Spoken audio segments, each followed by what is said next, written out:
Chapter 11. Mogwin's Sacred Spear. An ugly, evil creature swaggered through the night on the back of a warg. Its hideous, dirty fangs protruded from its lips, and pieces of blood-stained, rusty iron were embedded directly into its flesh, serving as both armor and grotesque decoration. Sparse, withered hair clung to its mottled scalp. This was an orc captain, and he twitched his nose, sniffing the air. He raised the poorly maintained iron blade in his hand and pointed it toward the glowing tree in the distance. "I smell man-flesh," the orc captain barked, his words a spray of foul-smelling saliva.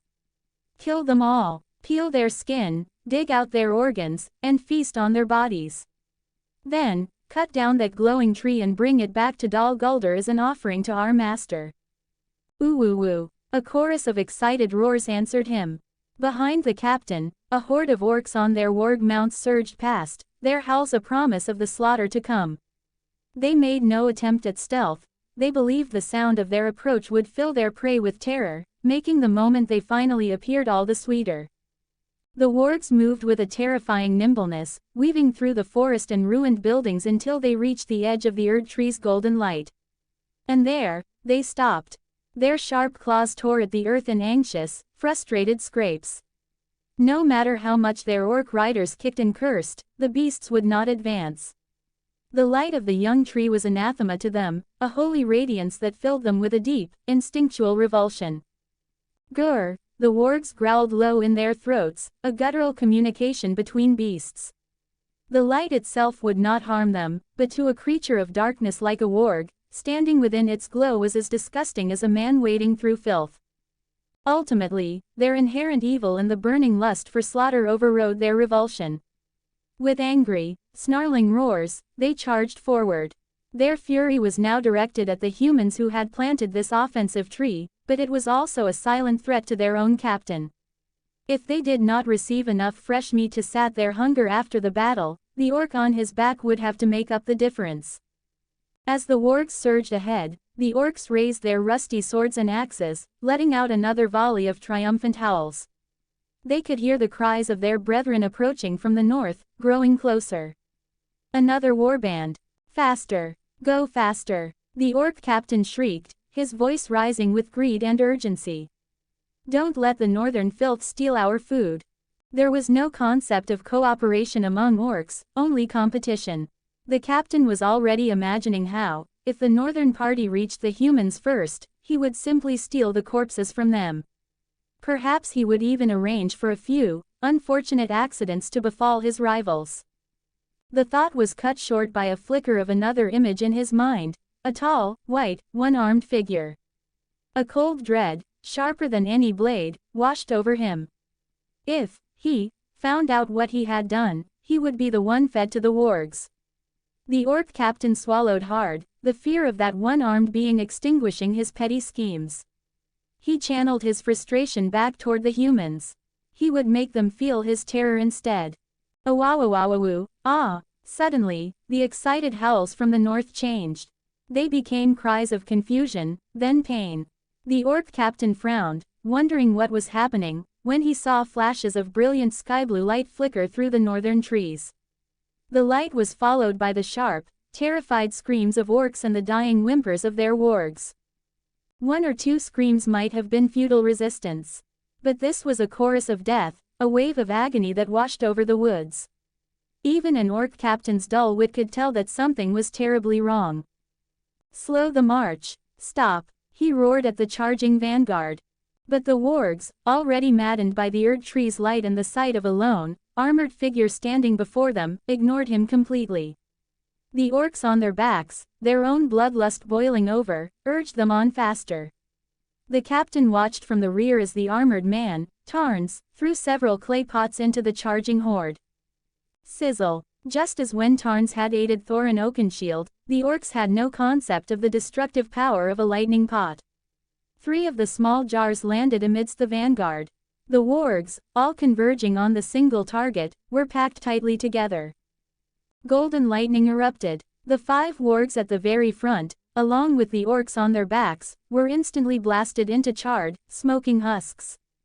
The disgusting smell of burnt protein filled the air as arcs of lightning lashed out from the initial blast, severely wounding and paralyzing 7 more orc and warg pairs. The charge halted abruptly, the remaining wargs skittish and terrified. The orc captain stared, stunned, but after a few seconds, he saw that Tarns was not throwing any more pots. "He's out of the strange weapons, you cowards!" he bellowed, his voice a mix of fury and fear. "Go, archers, shoot him!" The remaining orcs looked at each other, then cautiously began to surround their target. Tarns calmly counted the survivors. Including the captain hiding in the rear, there were 11 left. A pity, he thought. If I had used an ancient dragon lightning pot, the effect would have been far more devastating. But those were rare, and he had used his last one long ago.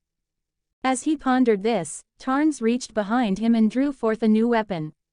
It was a long spear, but its head was a massive, 3-pronged trident. It looked less like a weapon of war and more like a gigantic, ceremonial pitchfork. Yet, no one who saw it would make such a mistake. The golden shaft connecting the spearheads was exquisitely crafted, and the 3 points themselves seemed to burn with an inner fire, as if fresh blood dripped eternally from their tips. This was Mohgwyn's sacred spear. When facing a horde, Tarns had many options. But the black flames of his Godslayer's greatsword or the gravitational pull of the Starscourge greatswords would tear up the very ground he planned to build on. Mohgwyn's sacred spear, however, inflicted a fatal, physically unblockable agony upon his foes while leaving the earth beneath them largely untouched. The orcs saw him swap weapons and took it as a sign of weakness. They jeered, believing he truly was out of his explosive pots.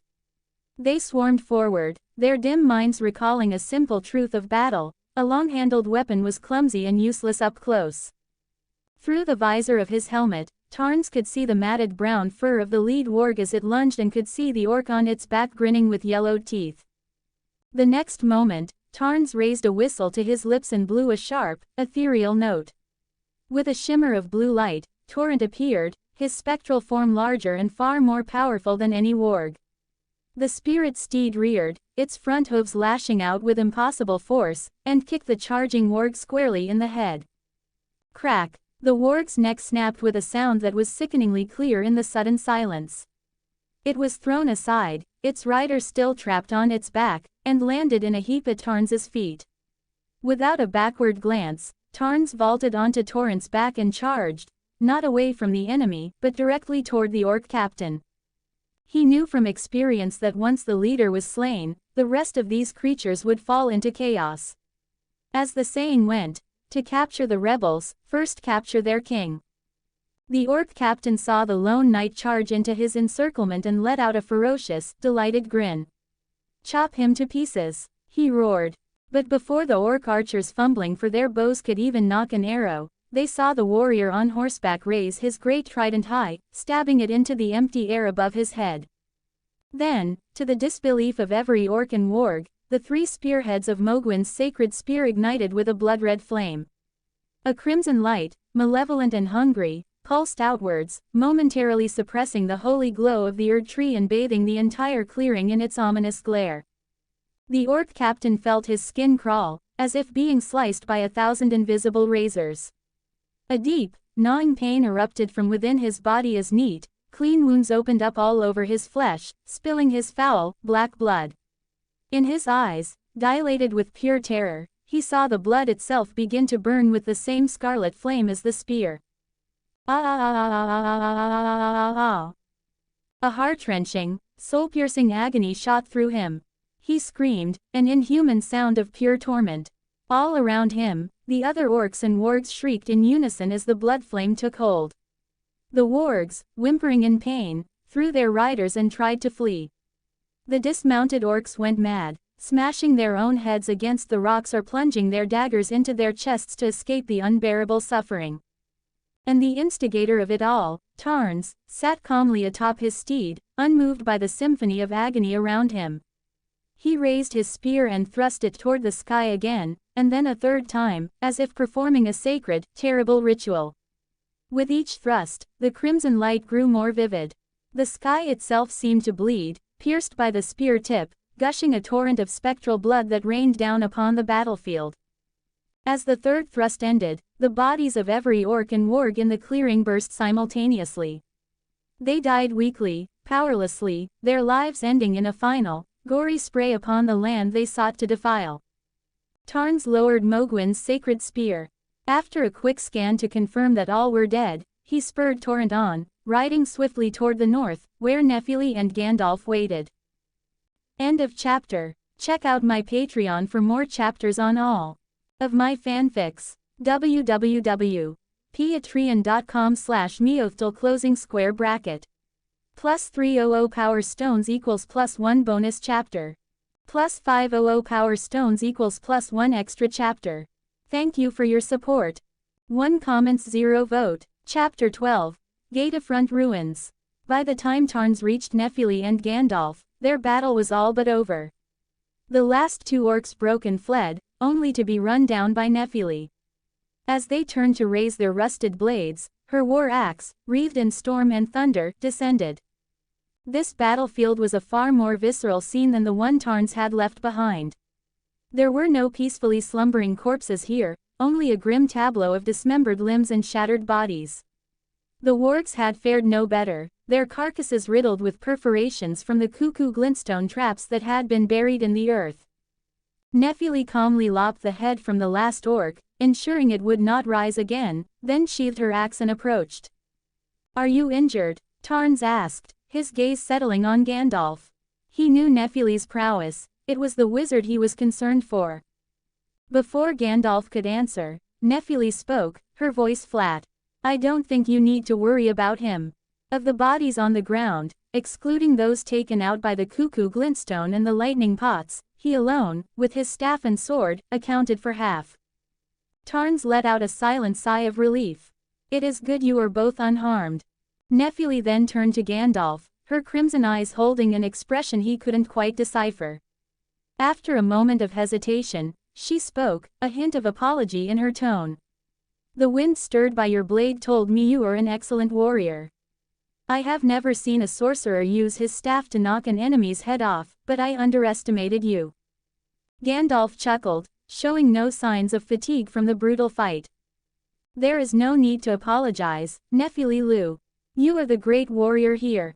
I saw you watching over me during the battle, ready to intervene if I was in danger." He then looked at Tarns, a thoughtful curiosity in his eyes. "Those clay pots you gave me, their power is beyond anything I could have imagined.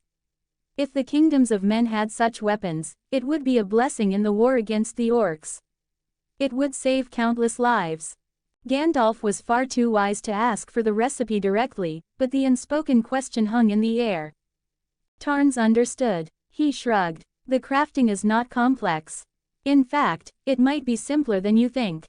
He saw the hope in Gandalf's eyes and continued, "But the raw materials are from my homeland. I do not know if you will find substitutes here. It requires a ritual cracked pot, 2 mushrooms, a fulgurbloom, and a gravel stone." Gandalf mulled this over. The pot and the lightning flower seemed to be the most crucial components. Mushrooms and stone are common enough. I must think, are there any plants in Middle-earth that can generate lightning? And a substitute for a magically imbued vessel. Mushrooms are common in the lands between, Tarns interrupted, a note of astonishment in his voice. But gravel stone is a rare material. It is a sharp stone found only where ancient dragons have struck, said to be a fragment of their very scales. The stone, with its faint trace of draconic power, is the most critical ingredient. Gandalf's expression froze. The muscles in his cheeks twitched. "Wait," he said, his eyes widening in delayed realization. "You used a precious material made from dragon scales to kill common orcs."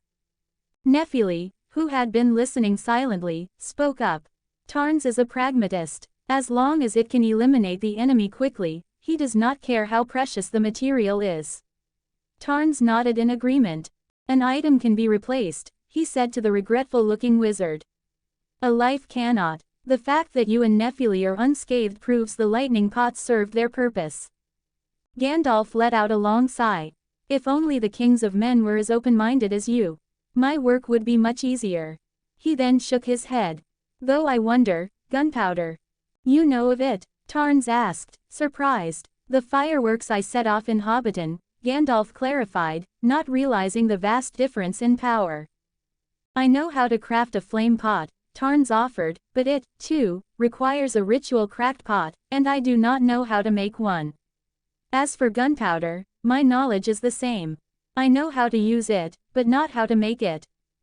Gandalf understood. Still, you have given me an idea. I will see if I can find a substitute. While I do not wish to interrupt, Nephili interjected, her voice cutting through their conversation, it is getting late. We must clear these bodies before they attract more scavengers or spread disease.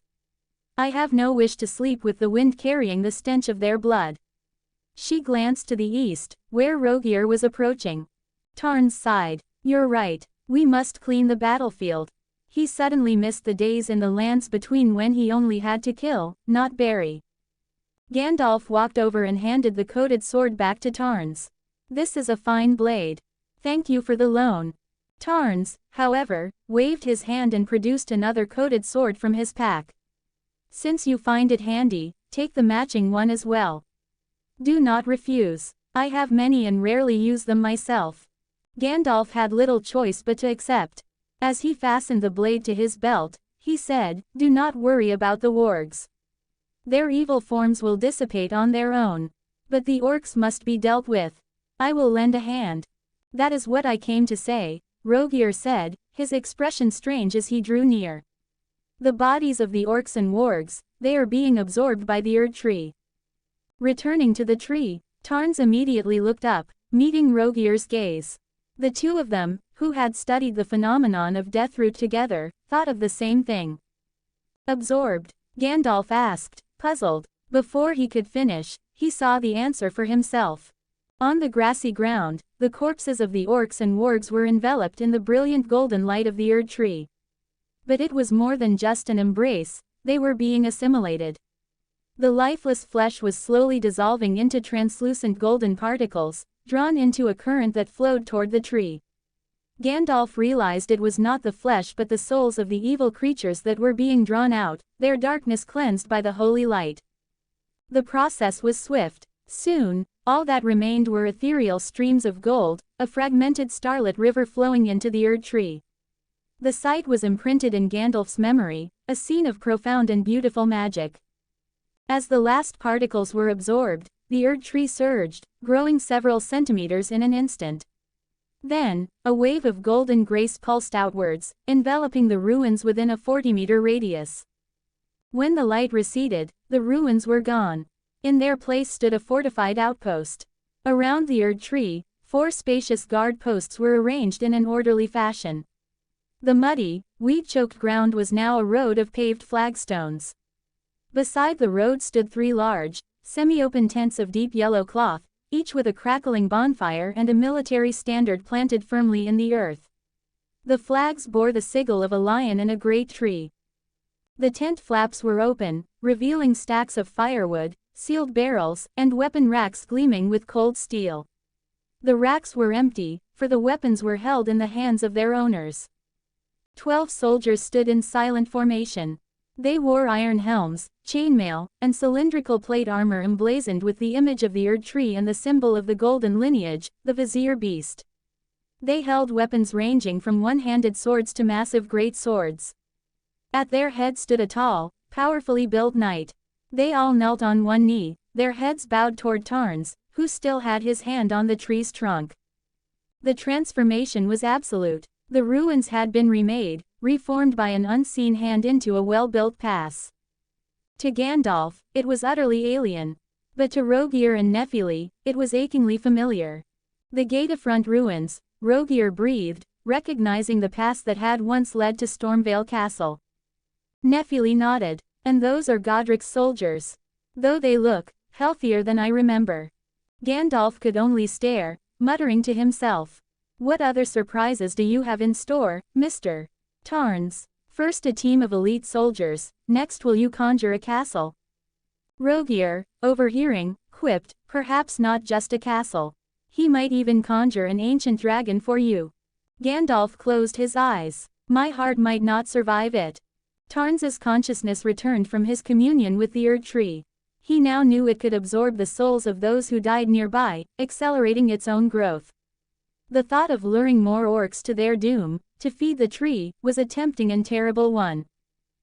End of chapter. Check out my Patreon for more chapters on all of my fanfics. www.patreon.com/MeowthTL closing square bracket. Plus 300 power stones equals plus 1 bonus chapter. Plus 500 power stones equals plus 1 extra chapter. Thank you for your support. 3 comments 0 vote. Chapter 13. The Blue Mountains. The starry sky receded, the moonlight faded, and the sun rose, casting its first golden rays across the land of Minheriath.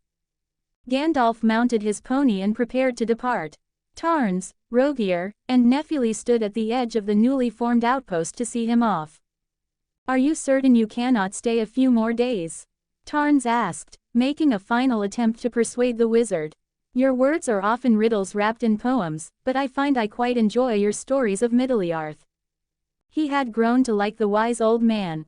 After the battle, Gandalf had used his practical glintstone sorcery to clear and repair the ancient roads leading to the outpost, making the area feel less like a forgotten wilderness and more like a place where people lived.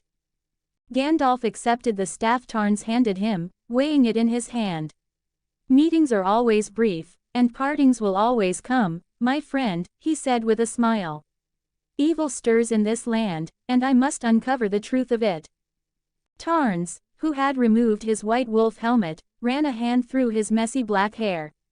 The sunlight glinted in his eyes, and his handsome face wore an expression that clearly said, "He's speaking in riddles again." "I hope the next wizard I meet does not make, 'I have things to do, see you later,' sound like an epic verse," Tarns said. He gave the pony's rump a firm pat, and the animal started forward. "Goodbye, Gandalf. If you pass through the Shire, say hello to Bilbo for me. And tell him the food was excellent." Before he had ridden far, Gandalf looked back and called out, "Continue southwest from here. At the end of the cape, there is a great forest called Eriador.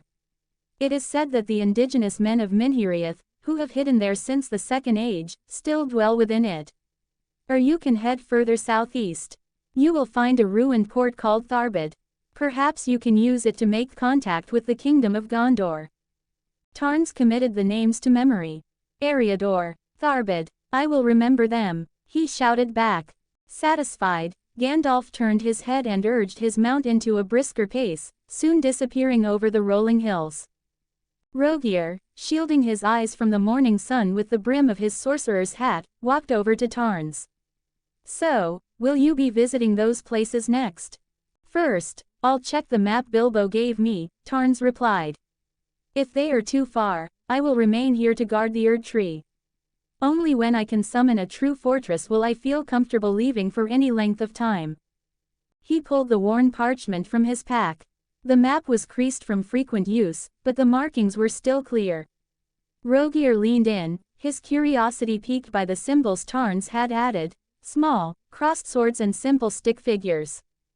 "What do these mean?" he asked. "The swords mark the locations of orc attacks," Tarns explained.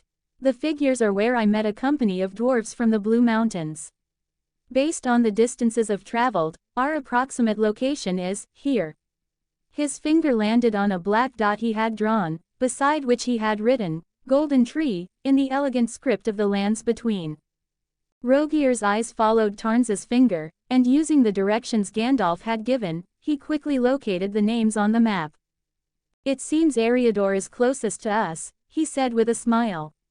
"Tharbad is quite a distance away." "In that case," Tarns nodded, "I will go to Eriador first and say hello to our neighbors."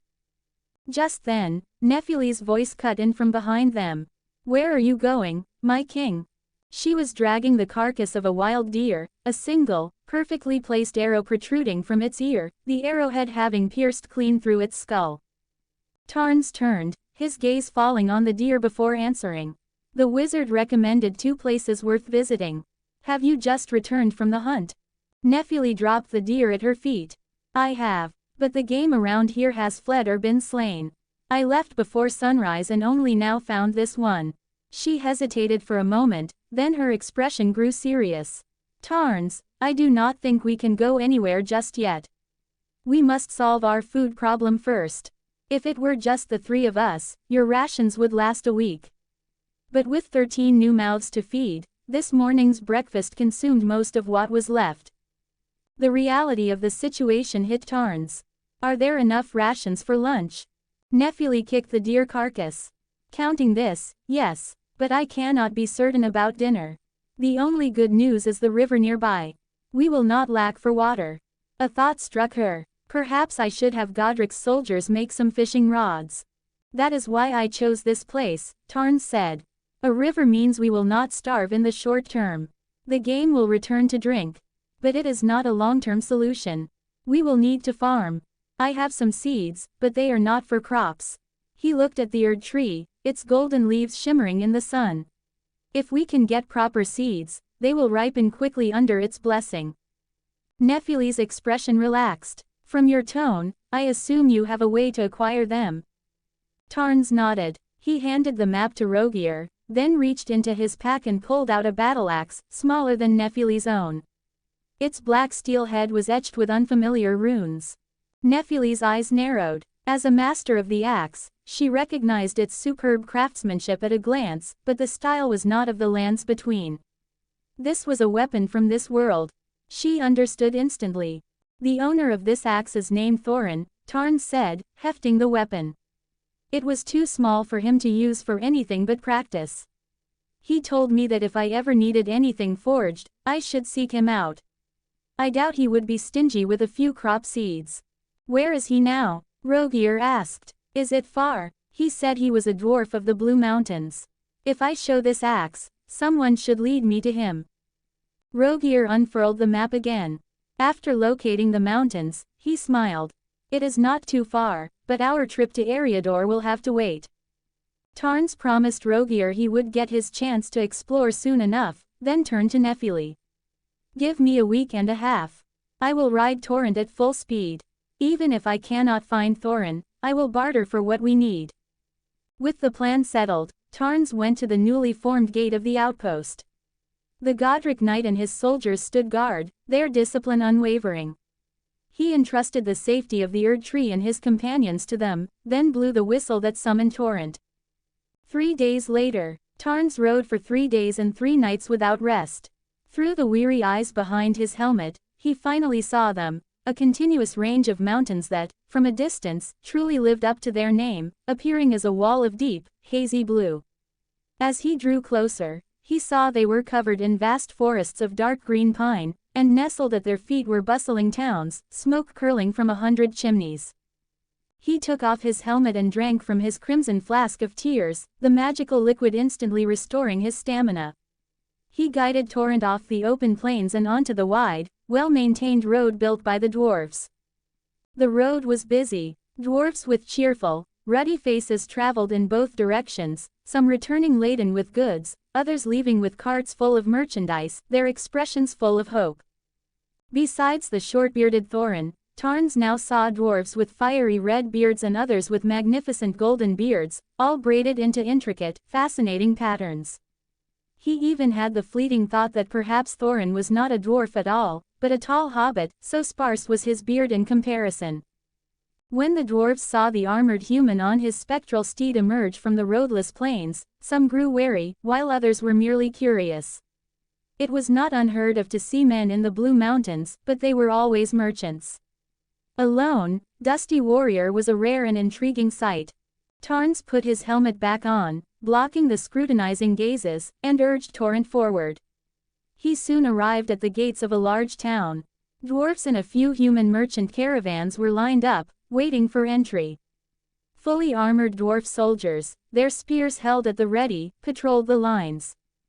As expected, his appearance drew their immediate attention. A dwarf captain with a magnificent, fiery red beard approached, his tone polite but firm. He spoke in a slightly broken but understandable common tongue. Your name, human, and your purpose for coming to the Blue Mountains. Tarns raised a hand in a gesture of peace. You may call me Tarns, he replied. I am here to find a dwarf named Thorin. Do you know him? To his surprise, the gentle answer did not ease the dwarfs' suspicion. In fact, at the mention of Thorin's name, their wariness intensified. What is going on? Tarns wondered, remaining perfectly still. Is Thorin some kind of dangerous criminal? End of chapter. End of chapter. Check out my Patreon for more chapters on all of my fanfics. www.patreon.com/MeowthTL closing square bracket. Plus 300 power stones equals plus 1 bonus chapter. Plus 500 power stones equals plus 1 extra chapter. Thank you for your support. 1 comments 0 vote. Chapter 14. The Longing of a Lost Home. The dwarf guards were not the only ones to react. A wave of nervous energy rippled through the entire queue. The dwarves waiting to enter the town, who had been merely curious moments before, now shuffled away, putting a conspicuous distance between themselves and the tall, armored stranger. In a crowd of stout folk, Tarns now stood utterly alone. The commotion did not go unnoticed. From the city gate, a powerfully built dwarf, taller than the others, his bald head covered in intricate tattoos, strode towards them, his battle axe held at the ready. Halfway there, his eyes locked onto Tarns's armor, and his purposeful walk broke into a dead run. Tarns, still surrounded by wary guards, decided to press the issue. Does the name, Thorin, have some special meaning here? He asked, sensing that their reaction was one of respect, not fear or anger. This dwarf he had rescued was clearly a person of some import. The red-bearded captain ignored the question. His gaze was fixed on Tarns's helmet. What business do you have with Thorin? He demanded, his voice a low growl. He told me I could ask him for a favor, Tarns replied simply.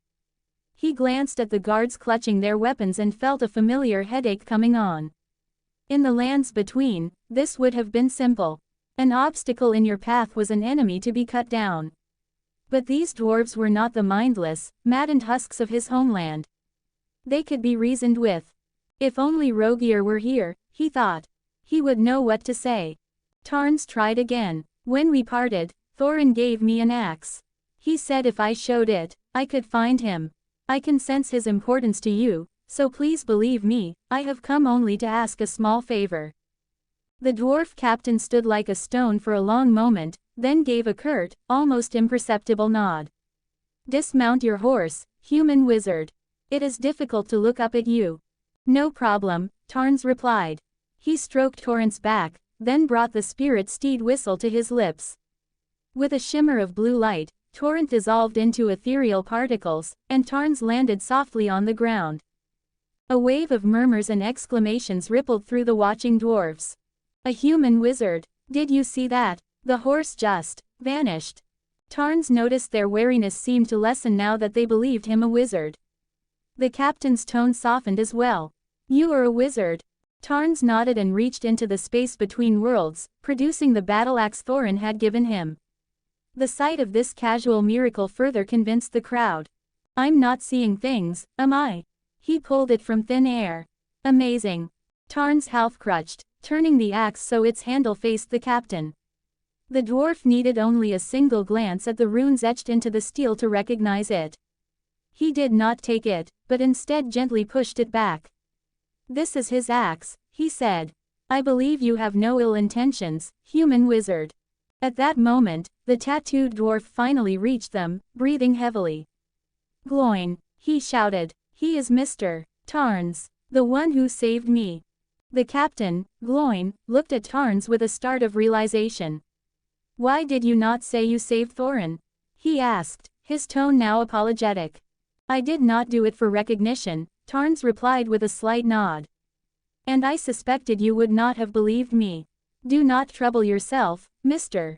Gloin. You saved Thorin, which makes you a friend to all of us. Gloin insisted, his earlier gruffness gone. You should not be treated this way. I owe you a barrel of ale, Mr. Tarns. The tattooed dwarf stepped forward and bowed slightly. Dwalin, at your service, Mr. Tarns. We parted in too great a haste last time. Tarns recognized him as the other uninjured warrior from the orc attack. Good to see you, Dwalin. Though I would love to catch up, I have an urgent matter that requires Thorin's help. Dwalin didn't even ask what it was. Then I will take you to him at once, he said, leading Tarns toward the town gate. Remember, I owe you a barrel of ale. Gloin shouted after them. Tarns waved in acknowledgement as Dwalin chuckled beside him.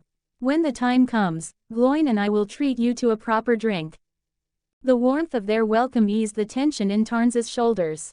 As Dwalin led him through the town, he took in the sights. Sunlight streamed through crevices in the mountainside, illuminating houses cleverly built from rock and earth. The stone streets were worn smooth by generations of footsteps. Domed houses, their roofs covered in moss and wildflowers, lined the avenues, with smoke curling from their chimneys. Exquisite metal signs hung before every shop, their intricate totems glinting in the light. The bustling market was a symphony of shouting vendors, haggling customers, and the rhythmic clang of hammers from the forges. It was a town brimming with life. He had expected to find Thorin in a grand hall, but Dwalin led him to a medium-sized blacksmith's shop. There, dressed in coarse linen, his powerful forearms exposed, was Thorin, hammering a block of glowing iron. If not for his distinctive short beard and clean-shaven face, Tarns would have mistaken him for any other smith. Dwalin, what is it? Thorin asked, looking up. His eyes widened when he saw Tarns. Mr. Tarns, I am glad to see you are safe. Dwalin laughed, taking the hammer from Thorin's hand. Our friend has run into some trouble, Thorin. Thorin wiped his hands on a rag. What kind of trouble? Is your shield broken? That fine, straight sword snapped. Tarns shook his head. Neither. I need a large quantity of grain. Or crop seeds.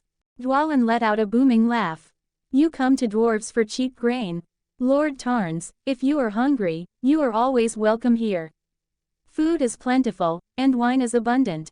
Thorin's gaze sharpened. He gave Dwalin a subtle kick, silencing his friend's laughter, and asked in his deep, magnetic voice, how many mouths do you need to feed? And for what purpose do you need grain and seeds? Dwalin fell silent, realizing Tarns had not asked for a meal but for provisions. Tarns answered directly, I need to rebuild my homeland. Do you remember, Thorin? I went to Minheriath because I was told I could rebuild my home in that desolate land. I have taken the first step. I have found some of my people.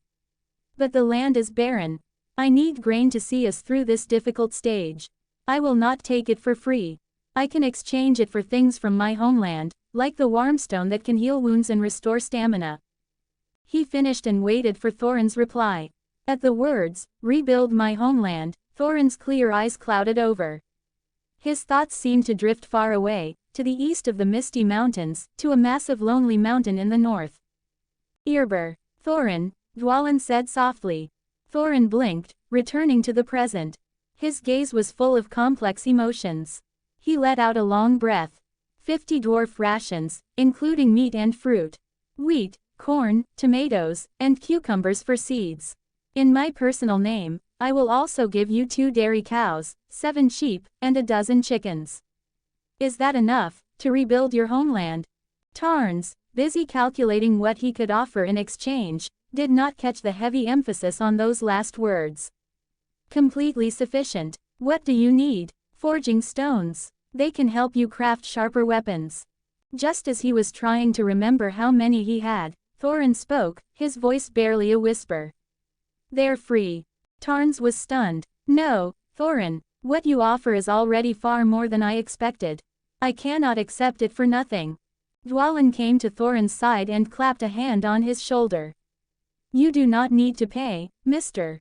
Tarns. The lives of our 3 kinsmen you saved are worth more than all of this.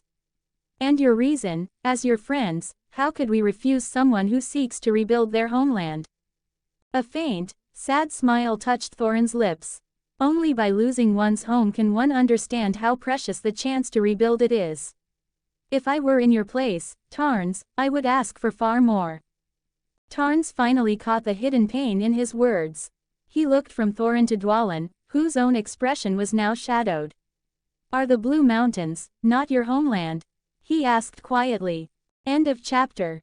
End of chapter. Check out my Patreon for more chapters on all of my fanfics. www patreon.com/MeowthTL closing square bracket. Plus 300 power stones equals plus 1 bonus chapter. Plus 500 power stones equals plus 1 extra chapter. Thank you for your support. 6 comments 0 vote. Chapter 15. At your service. Outside the smithy, the cheerful laughter of several dwarf children broke the heavy silence within. As they passed, their curious eyes fixed on Tarns. Thorin and Dwalin's stern faces softened into warm smiles, and Tarns, in turn, offered a gentle wave. The children glanced at one another, then burst into a fit of giggles before scurrying away. Thorin's gaze lingered on them for a moment before returning to Tarns, the warmth in his eyes replaced by a familiar shadow. The Blue Mountains are a home for these children, he said, his voice low. But not for those of us of Dwalin's age, or mine. Our home is far to the east, beyond the Misty Mountains and the darkness of Mirkwood. North of the long lake lies Erebor, the lonely mountain. That is my home. When I was but a lad of 24, an evil dragon descended from the north and fell upon my people. It has been over 100 years since we were driven from our halls. Tarns held up a hand. Wait, he said cautiously. I must ask, how old are you and Dwalin now? Dwalin looked momentarily confused but answered truthfully. I am 167 this year. Thorin is 193. So you dwarves are also a long-lived race, Tarns said, a note of realization in his voice. He looked at Thorin with new understanding. I had assumed you were in your 20s, yet you are older even than Dwalin. He paused. Gandalf spoke to me of the lonely mountain and the dragon, but I did not know it was your own home he described. At the mention of the wizard, Thorin's brow furrowed. Gandalf, the Grey Wizard, why did he speak of the mountain? He said he was worried the dragon might ally with some growing darkness, Tarns recalled. He was traveling north to investigate. Thorin's expression grew even more solemn. He did not comment on the wizard's fears but simply nodded. Thank you for telling me this. I have wished to speak with that grey-robed wizard. If I see him, I will discuss the matter of the mountain with him. My heart tells me that meeting Gandalf is a matter of fate. He then called Dwalin over and asked him to prepare the supplies Tarns needed. With a swift nod, Dwalin was gone. You will not be able to carry these provisions back alone, Thorin said to Tarns, especially not living creatures like cattle and sheep. I will have Dwalin find a few dwarves skilled in animal husbandry and farming to accompany you. They will teach your people the ways of this land. I will not refuse such a kindness, Tarns said gratefully. Thank you. He had not considered the practicalities. Nephili was a hunter, not a farmer. Rogier was a scholar. And Godric's soldiers were warriors, not shepherds. The flora and fauna of this world were different. Without expert guidance, they would surely falter. Thorin's offer was crucial. Thorin, he said, his voice sincere, you have given me supplies to rebuild my homeland and experts to teach us. I cannot thank you enough. I must give you something in return, or my conscience will not let me rest. As Thorin opened his mouth to refuse, Tarns quickly added, please, do not. You said you long to return to the lonely mountain. The dragon is your greatest obstacle. Perhaps the gift I offer can give you an edge in that fight. The words of refusal died on Thorin's lips. He watched, his gaze intense, as two objects materialized in Tarns's hands. One was a shield-shaped amulet bearing the crest of a crimson dragon.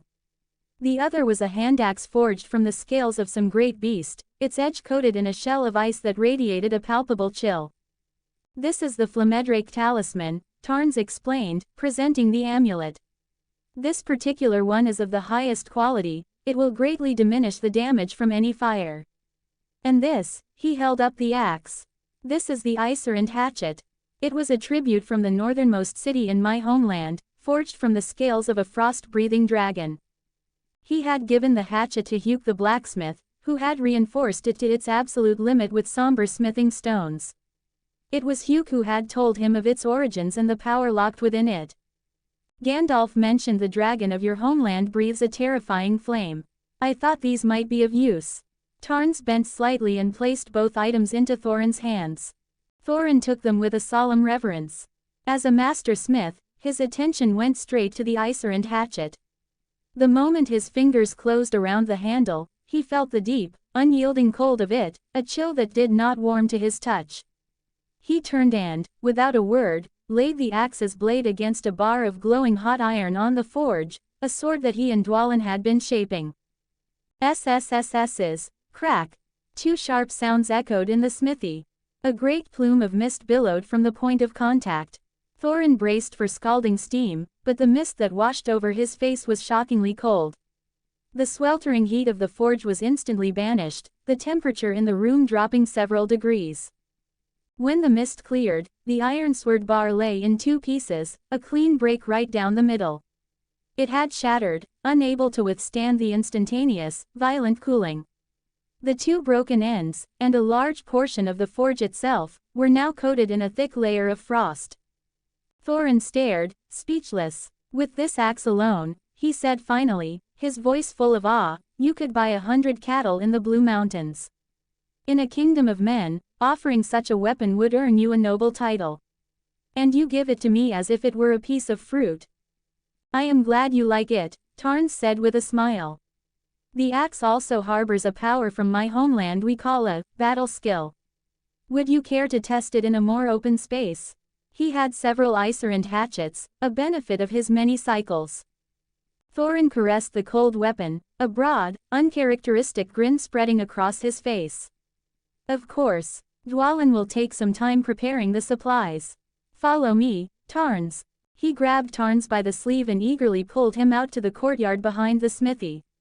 The yard was cluttered with slag, ore, and discarded anvils. I have always wondered, Tarns said, looking around. I can feel the respect the other dwarves have for you. Your status must be noble. I did not expect you to live in such a place. I do not live here, Thorin said, an odd look on his face. This is merely my forge. Even our royalty does not mind getting their hands dirty. It is a custom you would not be expected to know. Tarns shrugged. Do you need me to teach you how to use the axe's battle skill, Thorin? Thorin smiled and shook his head. Thank you for the offer, Tarns. But this weapon is truly miraculous. The moment I grasped it, the knowledge of how to wield it bloomed in my mind. Tarns stepped back, giving him space. Thorin stood in the center of the yard, his breathing steady. He gripped the Iserand hatchet tightly and stomped his left foot hard upon the ground. A wave of bone-chilling cold erupted from the point of impact, a tidal wave of frost that instantly covered half the courtyard. A mist of ice crystals, sharp and eerie in the sunlight, hung in the air. 10 meters out, the frost began to recede, but then a series of sharp explosions echoed across the ground as the lingering cold detonated. When the last echo faded, a gentle breeze scattered the mist, but the thick frost remained on the ground. Thorin's eyes blazed with excitement. He carefully fastened the Iserand hatchet to his belt, then turned, spread his arms wide, and enveloped Tarns in a warm, powerful hug. Though he was one of the taller dwarves, he could only reach Tarns's waist, but he didn't seem to care. You have given me a wondrous and powerful weapon, Tarns, he exclaimed, patting the axe at his side. With this, I have more confidence than ever that I will reclaim Yrber. And when I do, a share of its gold will be reserved for you. When you used the skill, did you feel any discomfort? Tarns asked. Although the skill is powerful, the true strength of that axe is its own sharpness and durability. Thorin calmed himself and thought back. When the frost spread from my feet, I felt a drain on my stamina, more so than for a normal exertion. But nothing else. He used a battle skill with only stamina, not focus. Tarns was genuinely surprised. He had seen Gandalf infuse a weapon with magic to use its skill. He scratched the back of his head, a rare gesture of confusion for him. Unable to solve the puzzle, he let it go. He trusted that Iluvatar, the creator from his dream, would have a reason for it. Just then, Dwalin returned. He stared at the frosted ground in confusion before addressing Thorin. The supplies are ready, and the farming experts have been chosen. And the guards? Thorin asked. A wry smile touched Dwalin's rugged face. That is the problem. When the lads heard they would be guarding a wizard who saved your life, they all clamored to be chosen. Thorin caressed the Iserand hatchet at his hip. He glanced at Tarns, then leaned in and whispered two names in Dwalin's ear. Dwalin's eyes widened. Thorin, are you sure? Both of them? What if there is danger? Hesitation flickered across Thorin's face, but it was quickly replaced by resolve. They have grown into fine warriors, but they have never seen the world. Following a human wizard will be good for them. Dwalin nodded, then rushed off again with his usual efficiency. By the time he returned, the sun was at its zenith. Thorin had insisted Tarns join him for a hearty dwarven lunch, a dizzying array of smoked meats, sausages, and hams, washed down with 10 tankards of ale. After lunch, Tarns and Thorin bid each other a solemn farewell. Then, led by Dwalin, Tarns arrived at the waiting convoy. He saw Dwalin greet two of the dwarves with a familiar warmth, pulling them into hearty embraces. The two were young, their beards not yet long, their faces handsome. Their clothes were more finely made than Dwalin's, but they were armed for a journey. The blonde-haired dwarf wore a short sword, and Tarns could see the bulge of daggers or throwing knives hidden beneath his tunic. The dark-haired one carried a bow and quiver and a short sword also at his hip. Tarns could sense they were capable warriors. He met their eyes and gave them a gentle nod. He watched as their bodies stiffened, their expressions growing visibly tense. Dwalin noticed. He clapped them on the shoulders. Relax, lads. Mr. Tarns is a very gentle person. The yellow-haired dwarf leaned in and whispered, so he won't just turn us into frogs. The dark-haired one nodded frantically in agreement. Dwalin raised an eyebrow. Not as long as you show him the proper courtesy. Now, gather your courage and greet him. He gave them a firm push forward. The two stumbled a step, looking at each other. Finally, they drew themselves up, bowed deeply to Tarns, and their voices rang out in turn. Philly, Keely, at your service. End of chapter. End of chapter. Check out my Patreon for more chapters on all of my fanfics. www.patreon.com/MeowthTL closing square bracket. Plus 300 power stones equals plus 1 bonus chapter. Plus 500 power stones equals plus 1 extra chapter. Thank you for your support. 5 comments 0 vote. Chapter 16. The Lively Dwarf Brothers. Tarns was taken aback by the dwarf brothers' sudden, deep bow. When they exclaimed, "At your service," in booming voices, he quickly held up a hand. There's no need to be so polite. If anything, I should be thanking you for helping escort these supplies. Keely, the younger of the two, his dark hair framing a boyishly handsome face, looked up, his eyes bright with relief.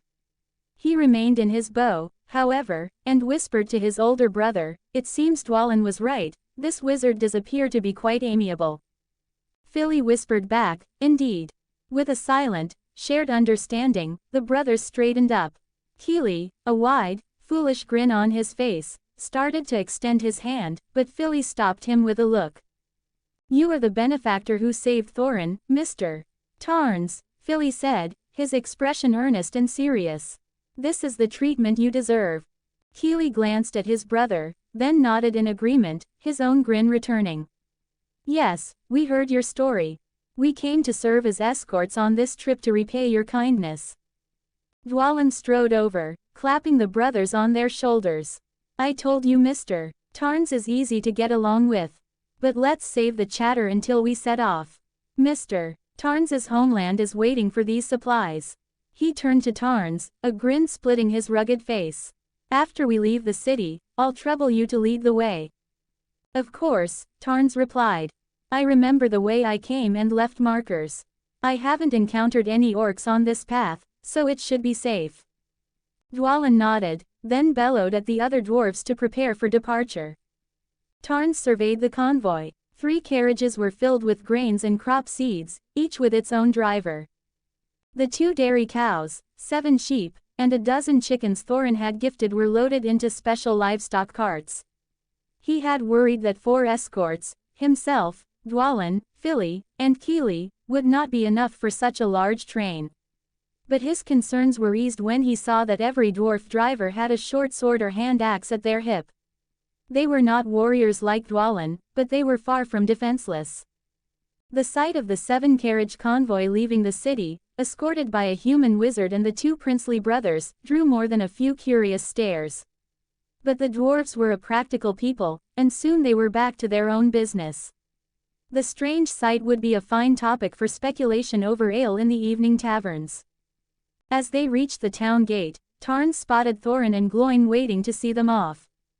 "Thorin, why are you here?" Tarns greeted, starting to dismount from Torrent. Thorin waved him off with a smile. "I just came to see you off. No need for ceremony. Besides, 7 carriages stopping here would block the road and earn us a few complaints." Tarns smiled back and leaned down to shake Thorin's hand one last time. "You're right, Thorin, once my homeland is stable, I will personally invite you to visit the Erd Tree and introduce you to my people. It was you, Thorin Oakenshield, who provided help in our darkest hour." Thorin released his hand, patting Torrent's saddle as Tarns rode past. As he did, Tarns noticed the dwarf captain, Gloin, looking rather downcast. He remembered their earlier misunderstanding. "Gloin," Tarns called out gently, "I still remember you said you owed me a barrel of ale. Remember to have it ready for my next visit." The dwarf captain's dejected mood vanished instantly. He nodded vigorously, his red beard bouncing, and let out a hearty laugh. "Ha ha ha, I will definitely have the finest ale ready for you, Master Tarns." As he spoke, Tarns tossed a small, smooth white stone toward him, a stone that glowed with a soft, golden light. Gloin caught it, his expression stunned. Tarns was already past him, but he turned and waved, his voice carrying back. "This warmstone is for you. It symbolizes that our misunderstanding has been resolved, and it also symbolizes our newly established friendship, Gloin." Thorin recognized the stone. "Take it, Gloin," he said, clapping his friend's back. "This magical stone can heal wounds. Perhaps you'll find a use for it someday." Gloin's fiery beard twitched. He pounded his chest vigorously in Tarns's direction. "These dwarves are truly interesting," Tarns thought, a private smile on his face as he turned and rode on. Meanwhile, Thorin approached the carriage where his nephews were sitting. Fili and Kili, who had been laughing and chatting, immediately sat up straight. Thorin's smile vanished, replaced by the stern expression of a father. His gaze settled on Fili. "On this journey, you represent the royal line of Durin. Do not lose face in front of the wizard. I know you have grown into an excellent warrior, show him the courage and strength of our people. Be safe. I await your and Kili's return." Fili nodded firmly. "I will bring everyone back safely." Then Thorin's gaze softened as he looked at Kili. "I know you are curious about the world, but do not cause too much trouble for your brother and Mr. Tarns. If you encounter anything you cannot handle, ask Fili and Dwalin for help. Do not try to be a hero." Kili, like his brother, nodded vigorously, like an obedient sparrow. "Goodbye, Uncle Thorin," the brothers said in unison. Thorin nodded, his gaze lingering on the departing convoy until it had completely disappeared from view. 3 days later, the dwarves traveled at a pace that surprised Tarns. They were on the road for most of the day, stopping only for meals. But they were still mortal and needed their rest.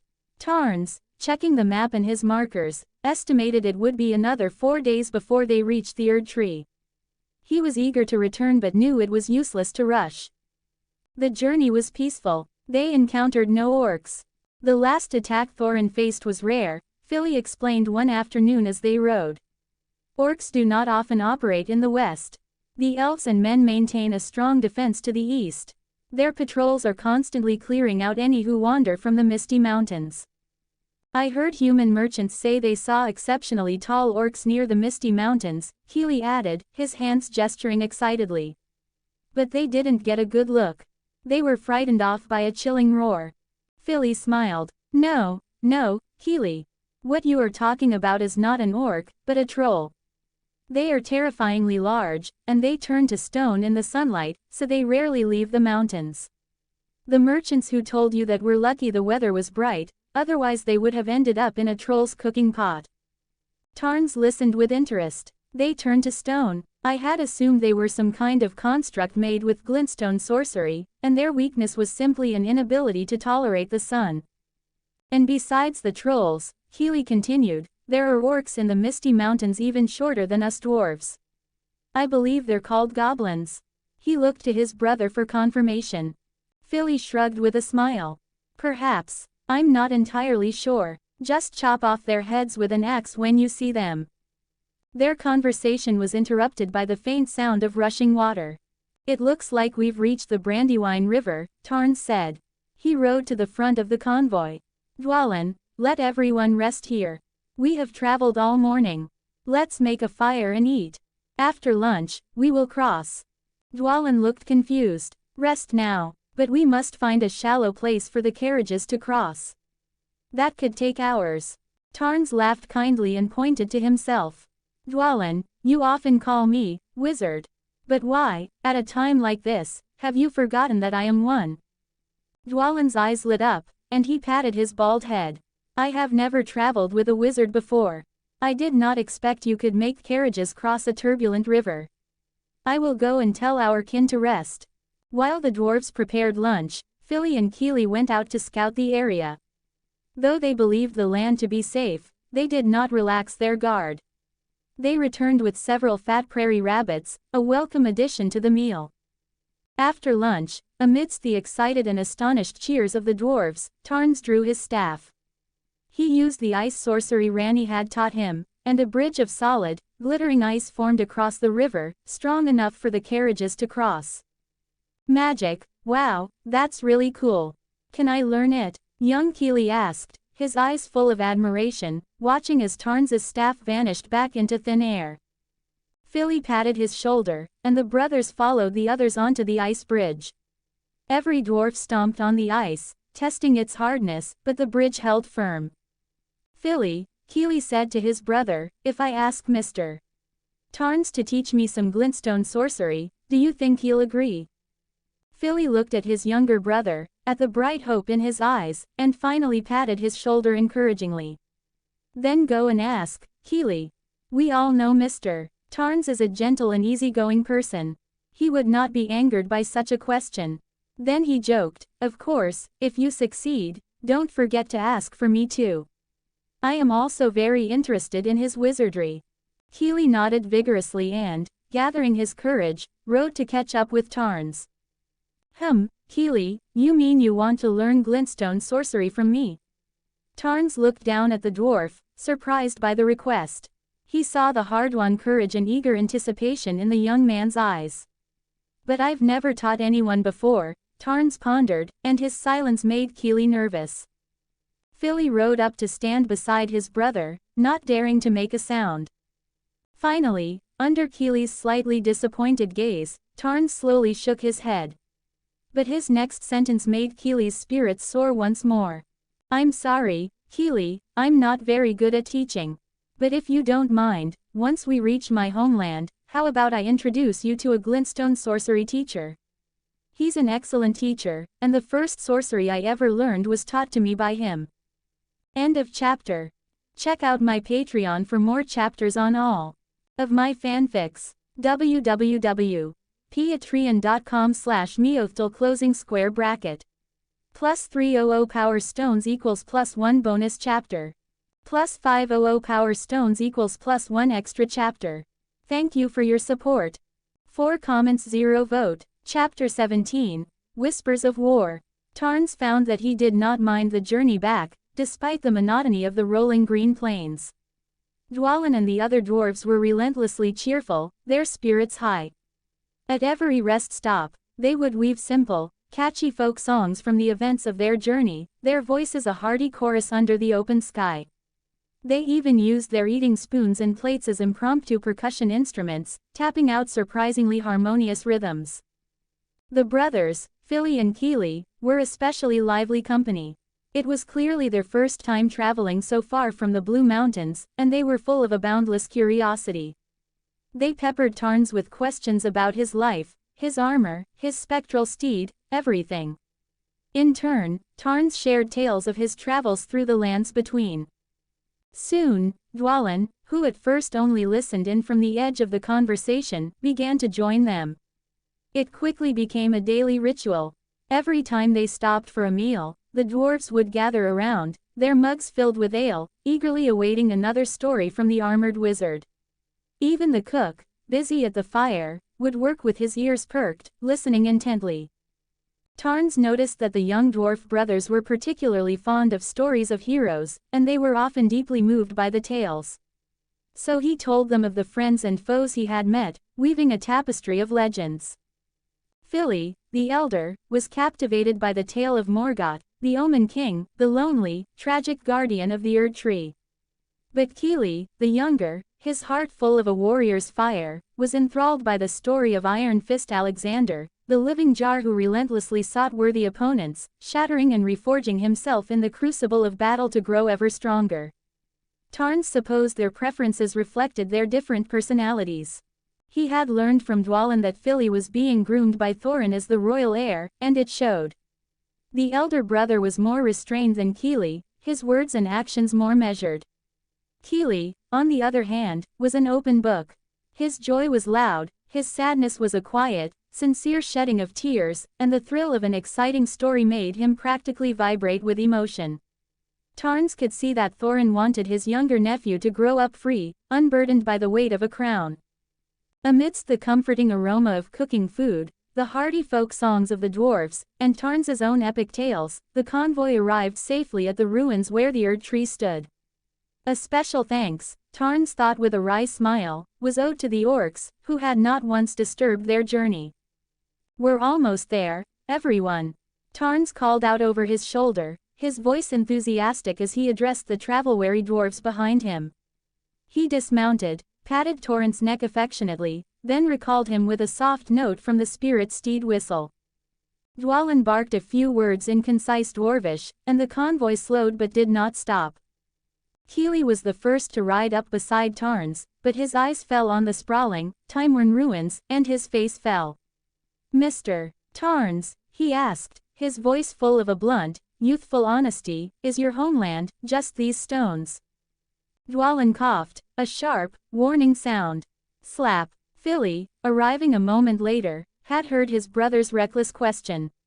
He reached out and smacked Kili on the back of the head. He shot Tarns an apologetic look, then gestured to the ruins, now overgrown with trees and grass. "Where should we park the carriages, Mr. Tarns?" he asked, smoothly changing the subject. "Just follow the road, you'll see where to go soon enough," Tarns said gently. He looked at Kili, whose face was a mask of flustered worry. "These are just the remnants of the people who lived here before, Kili. They have nothing to do with my homeland. I am not offended." Kili let out a visible sigh of relief. Dwalin nodded, signaling to the other drivers. The wooden wheels of the carriages rolled over the high grass, leaving deep ruts in the earth as they followed Tarns into the ruins. Soon, there was no need for guidance. They all saw it, towering over the crumbling stone, its leaves a brilliant, impossible gold, was the Erd Tree. It cast a warm, welcoming light that seemed to dye the surrounding forest in its own color. "As that, gold," Kili was the first to exclaim, a dwarf's innate love for precious things drawing his eyes to the shimmering sight. Fili squinted, his gaze sharp. "No," he said, shaking his head.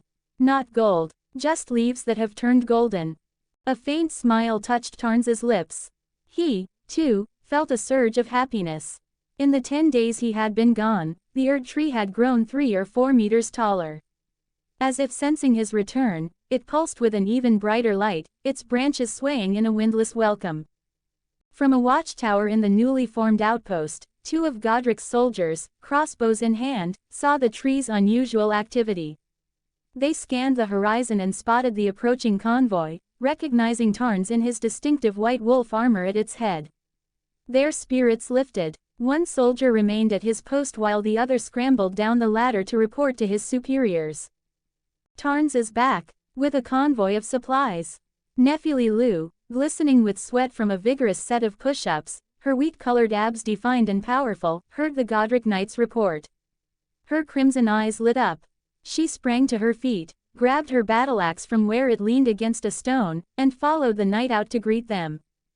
As the dwarves drew closer, their own heartbeats quickened. They stared, mesmerized, at the tree that seemed to belong only in legend. Its trunk shimmered with a dazzling luster, and its canopy of golden yellow leaves rustled in the wind, a shimmering ocean of light. Dwalin cautiously stepped onto the ground, which was carpeted in golden grass, marveling at the splendor. Keely, ever curious, squatted down and touched a blade of grass. It was soft and yielding, just as a plant should be. He plucked one and held it up to his eyes. It glowed with a serene, gentle beauty in the sunlight, not the hard glare of metal. Seeing his brother's fascination, Philly too gave in to his curiosity and plucked a leaf from a low-hanging branch. Soon, the other dwarves were doing the same, their bearded faces alight with excited smiles. They were not made of gold, but the leaves and grass were beautiful souvenirs nonetheless. Tarns watched them, amused. He wanted to tell them that 10 days ago, this was all just common weeds and green leaves, but he didn't have the heart to burst their bubble. He would give them some truly meaningful trinkets before they left. He surveyed his surroundings. The nearby stone houses had been cleared of their overgrowth, making the outpost look far more like a place of habitation than the wilderness he had left. A wide path had been cleared for the carriages. Down that path, he saw Nephili approaching, followed by a contingent of Godric knights. "The breeze on my face tells me the great king has returned to his homeland," Nephili said, her voice warm as she approached. "Welcome back, Tarns." She opened her arms and gave him a brief, warm hug, then looked with curiosity at the dwarves behind him. The Godric knights who had followed her saluted Tarns, then stood like statues, their great shields and long spears held at the ready. Nephili had never seen dwarves before, and for a moment, seeing their stout forms, she thought of the malformed, short-statured soldiers of the lands between. But she quickly saw her mistake. Tarns noticed her confusion and whispered, "They are dwarves. They brought the supplies." Nephili nodded and addressed the newcomers. "Thank you for your help. May the wind always bless you. My name is Nephili Lu, a subordinate of Elden Lord Tarns. You may call me Nephili." At her words, Philly's head snapped up. His eyes, wide with surprise, shot to Tarns. "Wait, Mr. Tarns. She called you, Elden Lord. Are you, a king? Then I have not shown you the proper respect." He thought back to their easy, casual conversations on the road and then to Thorin's stern warnings. A wave of unease washed over him. Dwalin looked equally uncomfortable. Only Keely seemed unfazed, finding his brother and Dwalin's reactions rather strange. Tarns took off his helmet and sighed. "I am a little speechless, Philly," he said with a smile. "The Philly I know is not so timid. And is Thorin not your king? Did you see him putting on airs with you? You came to help me. I am the one who should be thanking you." Keely nodded in vigorous agreement. Philly and Dwalin exchanged a look, and seeing Tarns's easygoing smile, the tension in their faces finally relaxed. Tarns turned to the Godric knights. "Find 3 soldiers to help the dwarves unload the grain and livestock.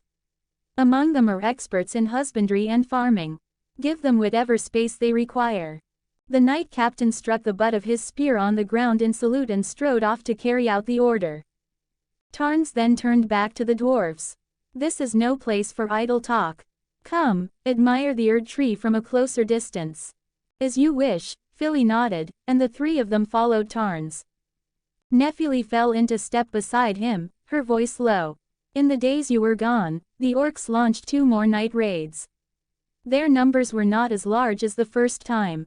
Their bodies were absorbed by the Erd tree." Tarns's expression grew serious. 2 more attacks. What were our casualties? Did you leave any alive for questioning?" Nephili nodded. "They couldn't even breach the outpost. With their smaller numbers, they were no match for the Godric knights, let alone with Rogier and me supporting them." She paused, a note of exasperation in her voice. "We left 1 alive each time. They both said the same thing. They saw the light from the tree and decided to attack. Honestly, it's the most absurd reason for an attack I've ever heard." Tarns's mouth twitched. He remembered Gandalf's assessment of orcs. They exist to create slaughter. The conversation was not hushed. Philly, hearing of the attacks, spoke up. "Mr. Tarns, may I say something? About orcs?" "Of course, Philly," Tarns said readily. "I know little of them. Any advice is welcome." If you have suffered 3 raids, Philly said, his voice serious, the first 2 might have been accidents. But the third was not. Orcs are not unorganized beasts. If several of their warbands disappear in one place, their commanders will take notice. Tarns stopped walking, his expression intent. He half-crouched to meet Philly's gaze. Please continue. Philly swallowed. My uncle Thorin told me that some orcs are cunning. They know tactics. Our people once suffered a great defeat at the hands of a clever orc commander. I worry that the third attack was a probe, a test of your defenses. Few expect orcs to use their brains. Dwalin spoke then, his voice a low grumble. Philly is right. There are cunning orcs among them. At the dwarves' words, Nephile's expression changed. Now that you mention it, she said, during the third attack, 9 of them seemed desperate to break through, completely ignoring the knights who were intercepting them. I remember it clearly. The survivor we questioned was one of them. Philly and Dwalin exchanged a grim look. Mr. Tarns, Philly said, if that is the case, then during that raid, other orcs were likely hiding in the shadows, observing. The fourth attack, it will be a general assault. All the orcs in Minhiriath will participate. There could be hundreds of them. End of chapter. Check out my Patreon for more chapters on all of my fanfics. www.patreon.com/MeowthTL closing square bracket. Plus 300 power stones equals plus 1 bonus chapter. Plus 500 power stones equals plus 1 extra chapter. Thank you for your support. 7 comments 0 vote. Chapter 18. A Fortress of Grace. 100 orcs and wargs. The thought alone was an annoyance. Tarns had always considered orcs to be little more than cockroaches. You could crush them underfoot, but a few days later, you would inevitably find more scurrying around in the exact same spot. Kill one horde, and another would crawl out of the woodwork to take its place. With this grim reality in mind, Tarns turned to the dwarves, his expression apologetic. If Philly is right, our convoy must have been spotted by orc scouts when we entered the ruins. I am sorry to have led you all into this danger. He then straightened, his tone firming with resolve. But I give you my word. Not a single one of our dwarven friends will fall while a warrior of the Golden Tree still stands. To his surprise, Philly, Healy, and Dwalin simply exchanged a look before bursting into hearty laughter. What are you talking about, Mr. Tarns? Dwalin boomed, his voice echoing with amusement. We dwarves are not cowards who hide behind our friends. Thorin sent us as your escort, and we will see that duty done. Philly and Keely nodded in vigorous agreement. The blood of my kin stains the hands of that orc filth, Philly declared, crossing his arms with a fearless glint in his eyes. I intend to teach those cowardly scum a lesson with my axe and avenge my family. And my bow, Keely added fiercely. However, Dwalin continued, his expression growing serious once more, I must inform our kin who came with the carriages. They may not be warriors by trade, but they are certainly not soft when it comes to killing orcs. Tarns nodded. A wise decision. Nephili, please escort them to the convoy. And on that note, where is Rogier? I haven't seen him. It's his turn for watch duty at the outpost, Nephili explained.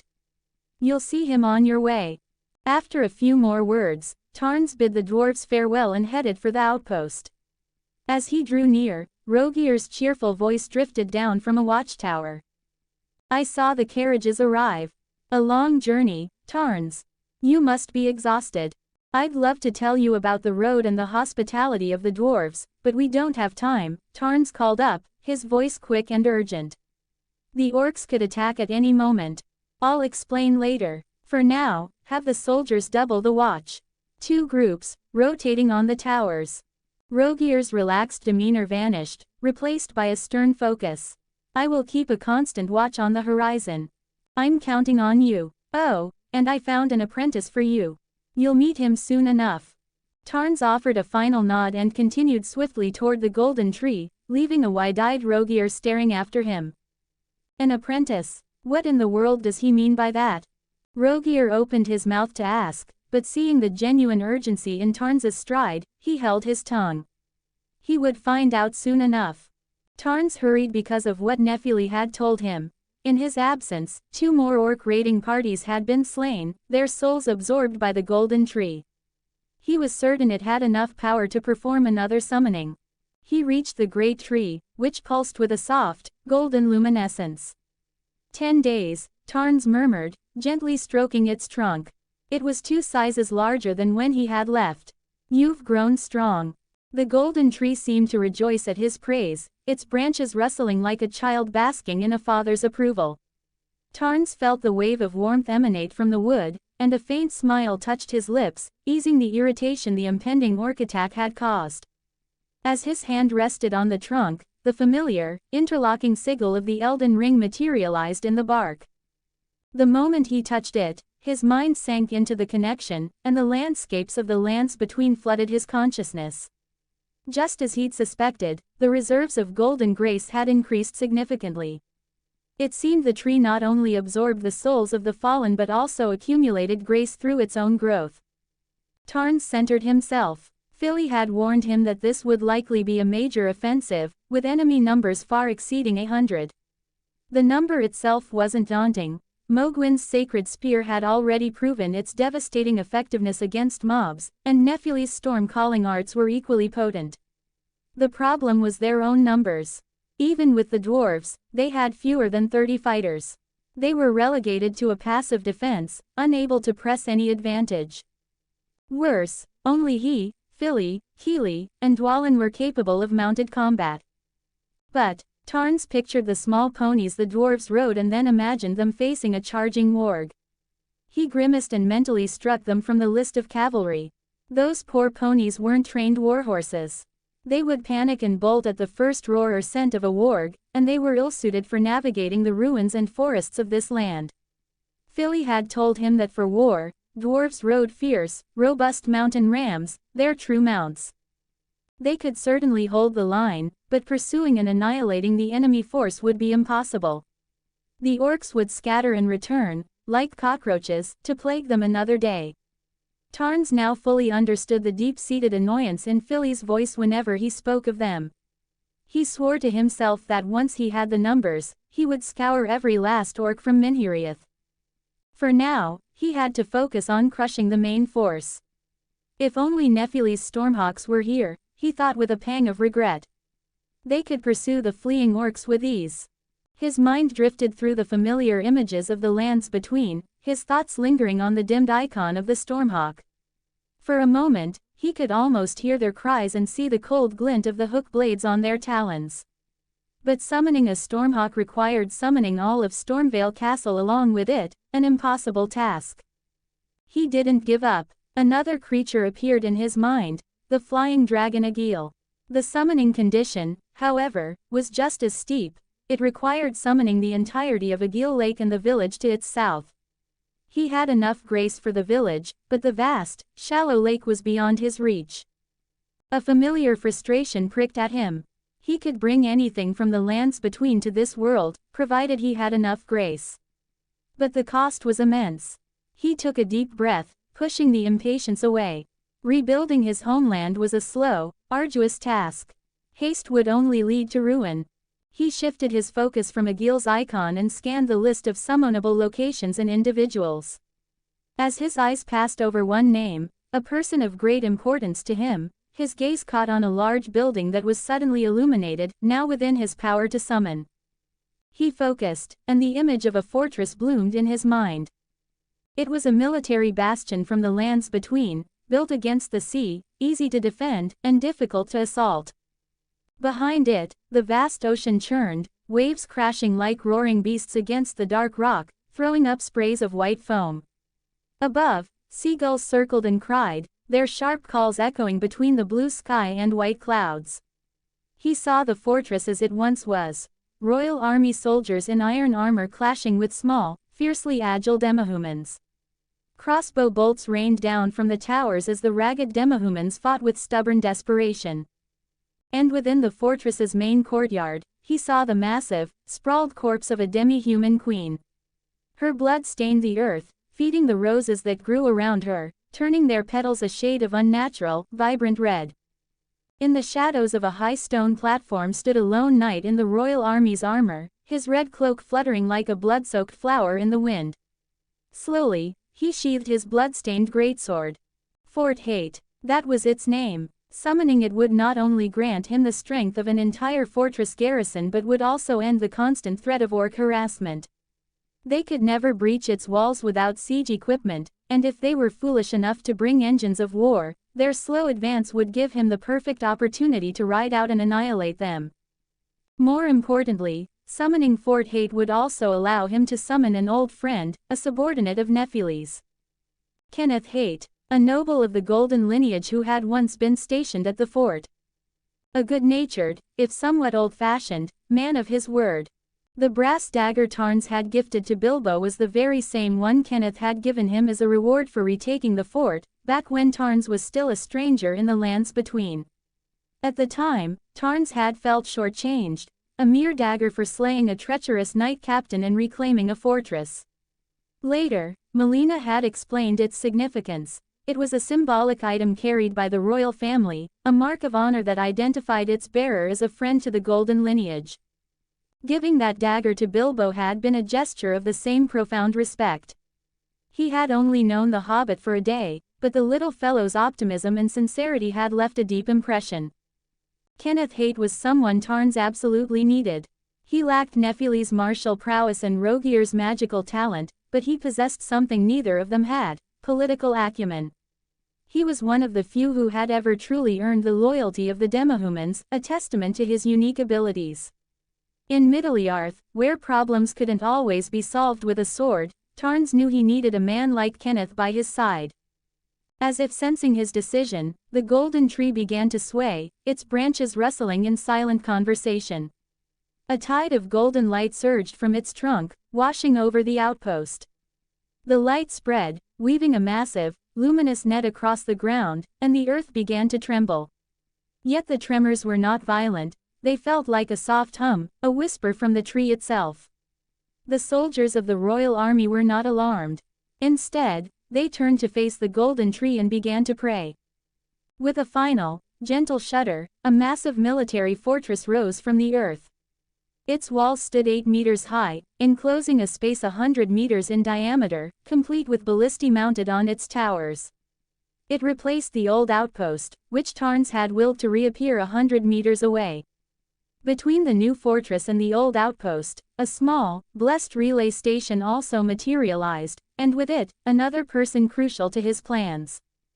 In the center of Fort Hate's courtyard, two groups stood starkly apart, a cluster of about 10 Demahumans and the royal army soldiers who had once betrayed their master. At their head stood the knight captain, his soul bound to the path of blood. Crimson light glowed from beneath his helmet as his gaze swept his new surroundings, his expression a mask of confusion and menace. Then, his head snapped up. He felt a familiar, corrupting power, the unmistakable scent of the Lord of Blood, an authority that radiated from the man with black, choppy hair standing before him. With a clang of steel plate, the knight captain fell to one knee, offering his greatsword to Tarns in submission. The soldiers behind him followed suit, all dropping to a knee in perfect unison, all except for one large, muscular soldier whose vision was obscured by a massive pumpkin-shaped helmet. Just then, Kenneth Hate's theatrical voice sounded in Tarns's ear. "Where is this? Great Elden Lord, why is that blood-crazed knight captain here as well?" "Indeed, my dear apprentice," a lazy, mature female voice added before Tarns could reply. "Why has the golden tree grown so small? And why is the sun so bright? You have summoned me to a truly magical place." Tarns turned, a smile spreading across his face as he opened his arms in welcome to his two newly arrived friends, an elegantly dressed, golden-haired nobleman and a beautiful, black-haired woman draped in a flowing blue sorcerer's robe. "Welcome to Middle-earth," he said. "I am in dire need of your help, my brilliant friend, Kenneth Hate, and you, Teacher Selen." End of chapter.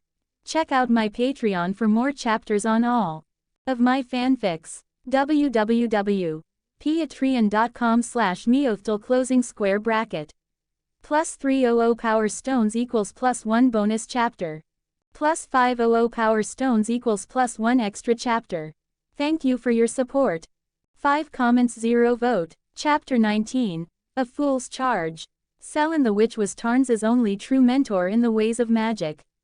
If Rogier had been the one to unlock the grand door of sorcery for him, Selen was the one who had guided him down the long path to mastering glintstone sorcery. She stood with her right hand resting thoughtfully on her chin, her left arm crossed over her chest as her piercing cerulean eyes scanned the unfamiliar azure sky. The constellations she knew were gone. Selen turned her gaze to her disciple as 8 distinct, yet nearly identical, sets of memories flooded her mind.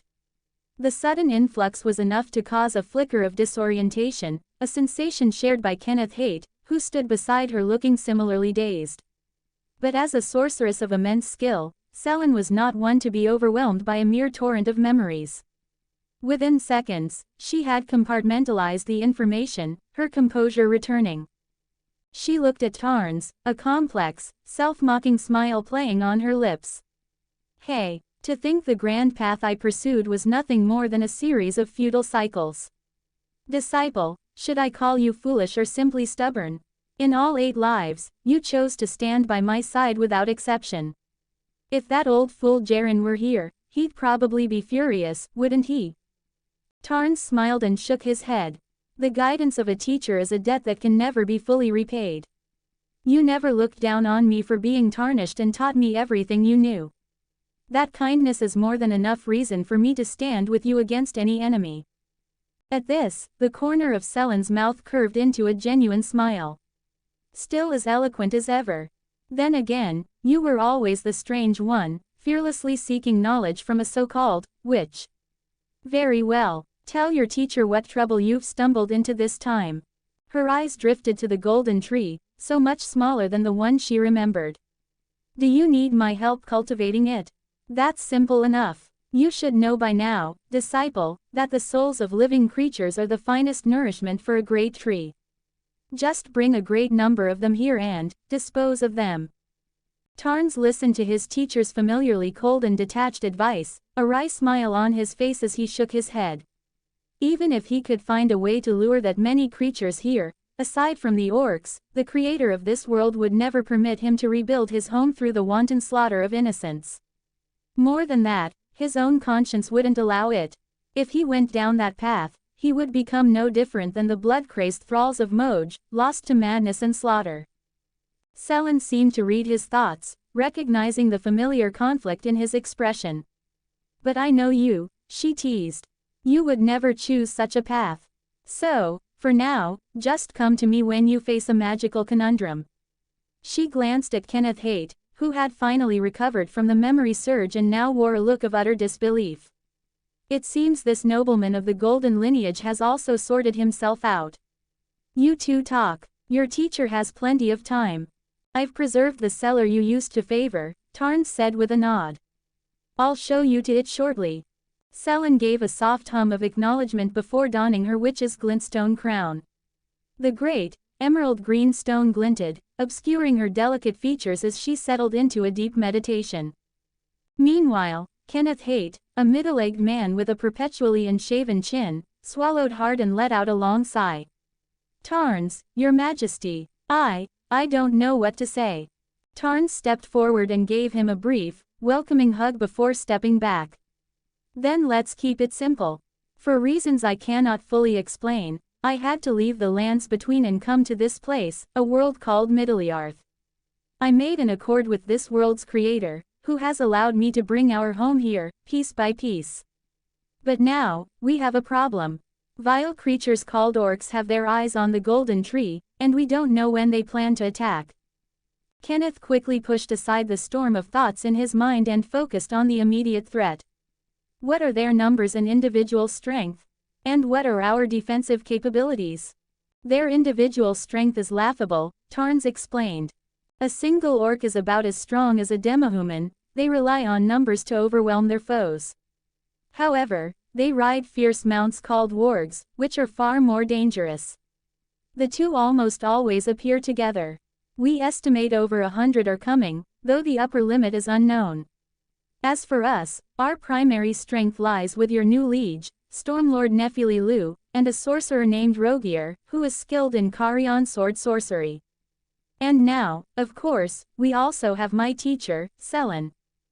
Tarns noticed Kenneth's expression growing stranger with every detail he provided. "What is it?" Tarns asked. "Is there a problem?" Kenneth opened his mouth, then seemed to remember to whom he was speaking. He took a deep breath. "Your Majesty, are you truly concerned that 100 enemies with the combat power of demahumans could break through your and Lady Nephili's defenses to breach Fort Hate? I believe the enemy would need 10 times that number to even have a chance. And even then, it would only be because a few managed to slip past while you were occupied." Tarns slapped his forehead and laughed. "You misunderstand, Kenneth. I'm not worried about them breaking in. I'm just bringing you up to speed. The way you were talking, I thought we were facing an apocalypse," Kenneth grumbled to himself. Outwardly, he simply bowed. "Please rest assured, Your Majesty. With me here, no enemy will set foot inside Fort Hate."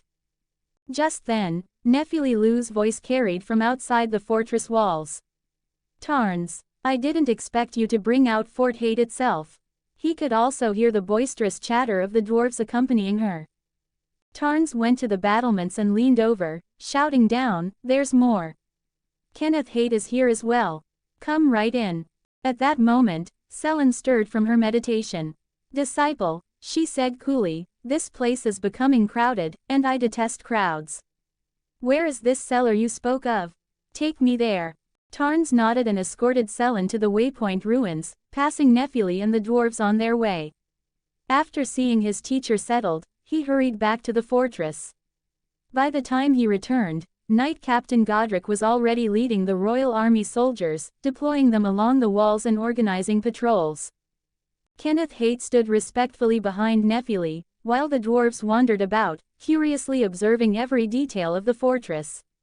The demahumans were no longer in the plaza. Kenneth explained that he had sent them out to scout the surrounding terrain rather than force them to work alongside the royal army.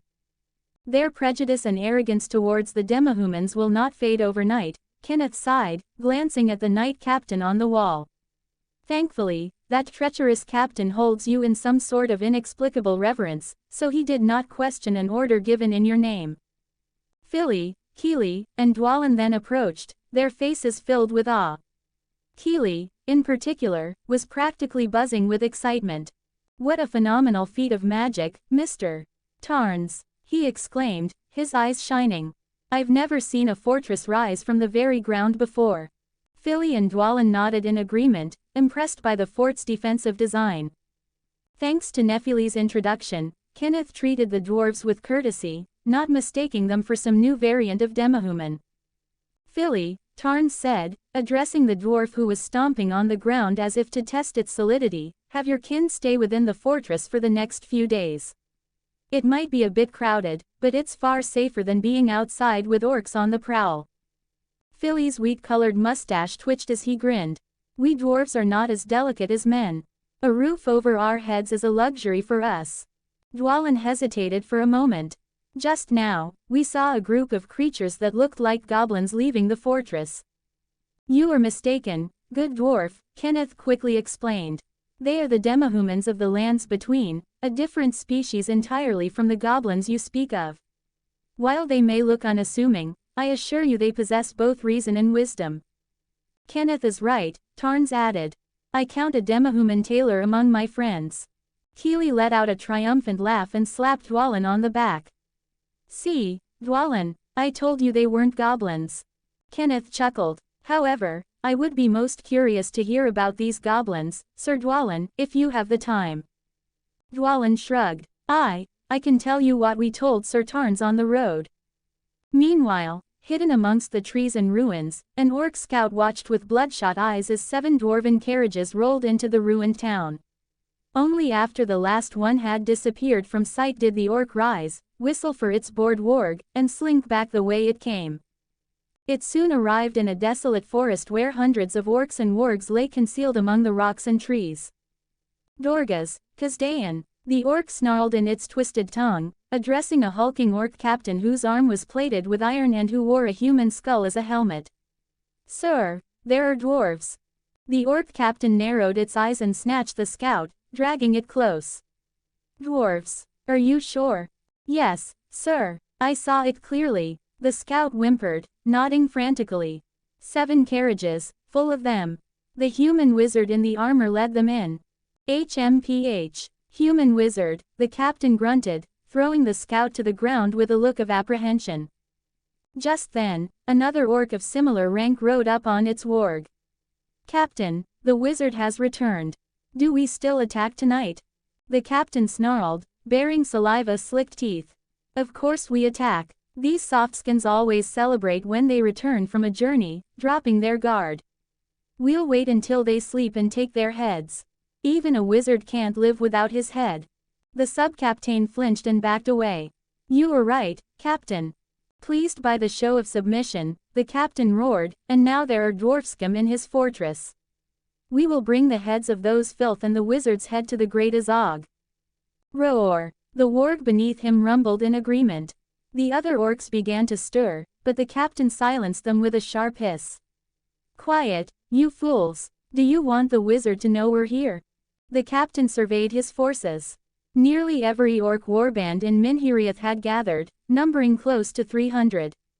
The few who had survived their last encounter with Tarns had spread tales of his power, allowing this captain to bully the other chieftains into uniting under his command.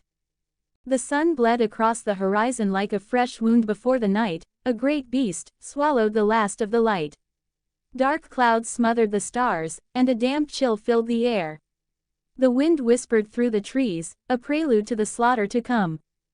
The shadows of orcs and wargs flowed through the darkness, their eyes gleaming with hunger.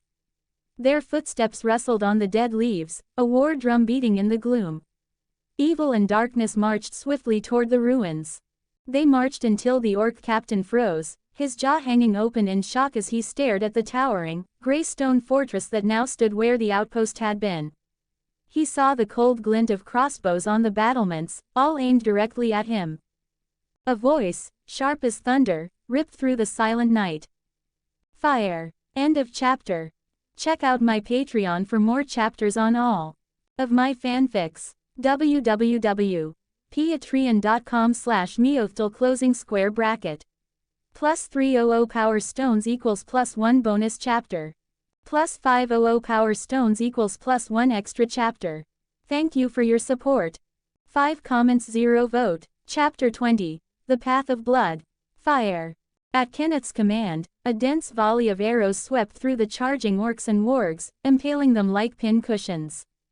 The ground quickly became littered with motionless, silent forms. What did you scout? You didn't discover such a large fortress, are you blind? The orc captain roared, his large, dirty hand gripping the scout's neck, lifting the smaller orc off the ground. The scout's pupils constricted in terror, his body trembling. He dared not resist, only managing to utter a few syllables. I don't know.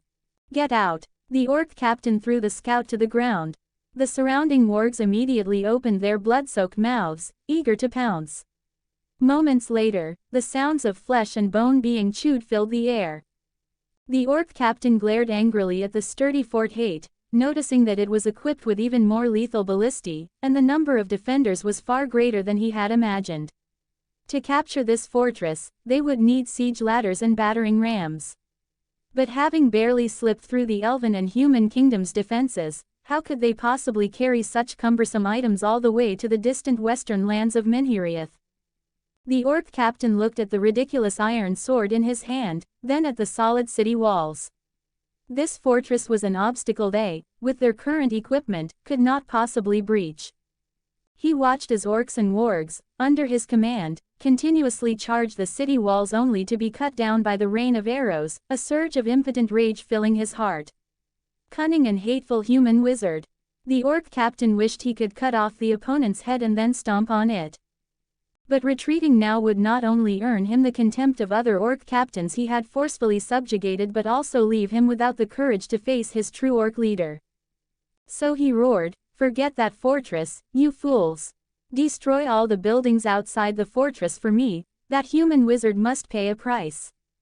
On their way here, the orc captain had seen a small way station and a watchtower guarded by only a few humans. But it was precisely because the orc captain wanted to directly attack the golden tree that he had overlooked these two structures. A woo! Upon hearing their captain's command, the orcs immediately abandoned their charge on Fort Hate. They had long realized that their small, broken swords could not inflict any damage on this fortress, so they turned and ran the moment the orc captain gave the order. After all, destroying the almost unguarded waystation and watchtower was much easier than charging a fortress with a near certain chance of death. After you've destroyed everything, surround the fortress. I want to see what else that human wizard can do, staying inside the fortress forever. Humans always need to eat and drink. The orc captain bared his teeth ferociously at the fortress, his crowded facial features twitching with anger. Kenneth Haight, who had been standing at the edge of the battlements observing the situation, watched the orcs abandon their attack on Fort Hate and breathed a slight sigh of relief.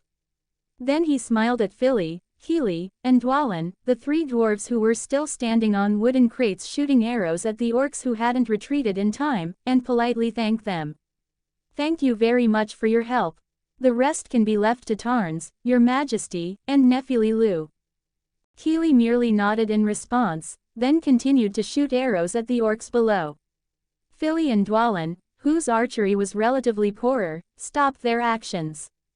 Philly, as the representative of Durin, also jumped down from the wooden crate and said with a smile to Kenneth Haight, "Opportunities like this, where life is not threatened and we can slaughter these orcs to our heart's content, are rare. I should be thanking you, Mr. Haight." Then he asked with some concern, "Mr. Tarns is outside. Will he be all right? I think once those orcs retreat, we can rush out to meet them." Kenneth Haight smiled upon hearing this. "Thank you for your kindness, but please trust Tarns, Your Majesty, and moreover, Nephili Lu is guarding him. What we should be more concerned about is how many orcs will escape tonight." Dwalin added, "I have witnessed Mr. Tarns' strength, but whether or not we help has nothing to do with his strength. I said, we dwarves will not stand by and watch our friends fight outside while we comfortably sit inside the fortress. Mr. Haight, Philly and I share the same idea. Later, when you hear the sounds of battle from Mr.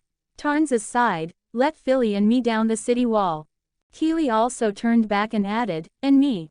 Kenneth Haight raised his hand and stroked his golden beard. He looked at the dwarves, who had expressions of, "No matter what you say, I will go out and help," and finally smiled helplessly, nodding.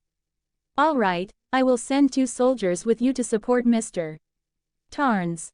This way, Fort Hate would still have the Demihuman Collective controlling the Ballisti and 4 Kingric Royal Army soldiers, which was the absolute minimum number of fortress defenders that could not be reduced further. After all, Kenneth Haight was not sure if the orcs were feigning a retreat, so he had to keep enough personnel. Sending out 4 soldiers was also to ensure that these 3 dwarf friends of Tarns, Your Majesty, could safely retreat in a critical moment. The orcs actually did not know that most of those who had just shot arrows at them from the battlements were the Demihuman Collective obeying Kenneth Haight's orders. If the orc captain hadn't been blinded by rage, he would have noticed that although the arrow rain was formidable, only those orcs and wargs who had charged too far ahead and fallen into the ambush at the very beginning were killed. After realizing that there were people in the fortress, the orcs' losses were not as great as the orc captain had imagined. Most of the arrows fired by the Demihumans did not cause fatal injuries. Instead, the Kingric Royal Army soldiers remaining in the fortress and Philly and his companions, who had come to help, caused more casualties with fewer numbers. And where had that knight captain and the other soldiers gone? The answer was that Tarns had arranged them inside the watchtower, ambushing alongside the Kingric Royal Army already present in the watchtower. Tarns and Nephili Lu shared the same view. After learning about the orcs' habits through Philly and his companions, they concluded that if the orcs could not capture Fort Hate in a short time, they would redirect their attention to the waystation and watchtower outside the fortress. Therefore, Tarns had arranged the knight captain and some soldiers from Fort Hate here. He did not want this watchtower to be destroyed by the orcs. The same applied to the waystation. However, the waystation itself was not very large, and Selen was there, so Tarns was not worried about anything happening to the waystation.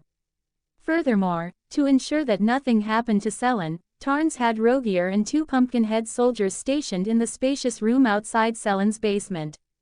Why were there two pumpkin-head soldiers? One was from Fort Hate, and the other had been outside Selen's door in the lands between. Tarns, inside the darkened watchtower, watched the knight captain from Fort Hate, who was ambushing beside him.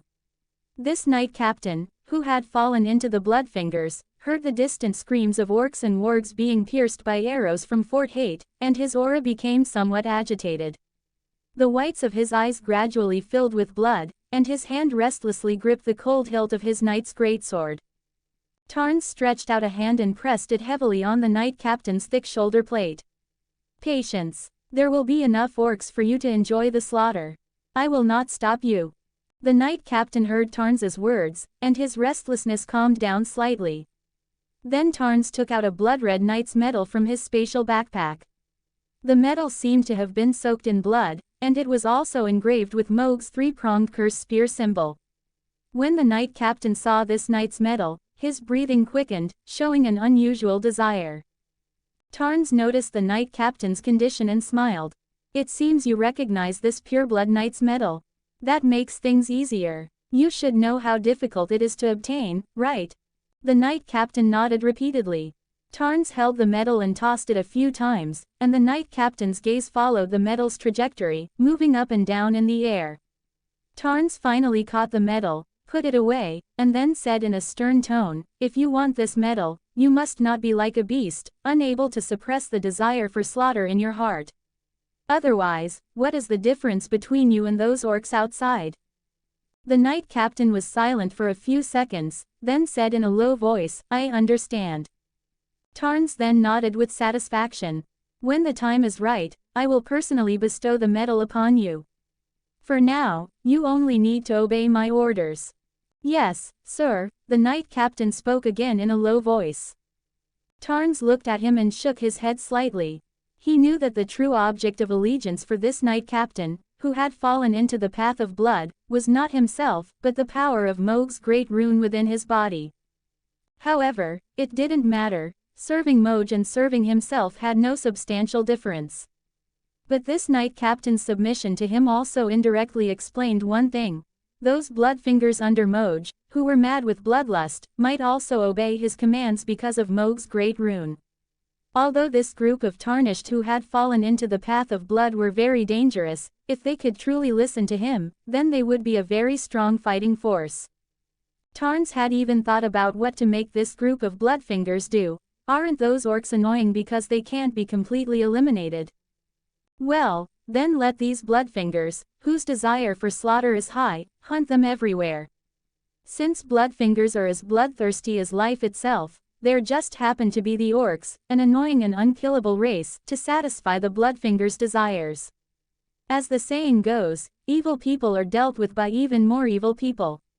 Of course, Tarns was not yet sure if all Bloodfingers, like this knight captain, would obey him because of Smaug's great rune. He still needed to verify this issue. But for now, the orcs that had already arrived needed to be dealt with first.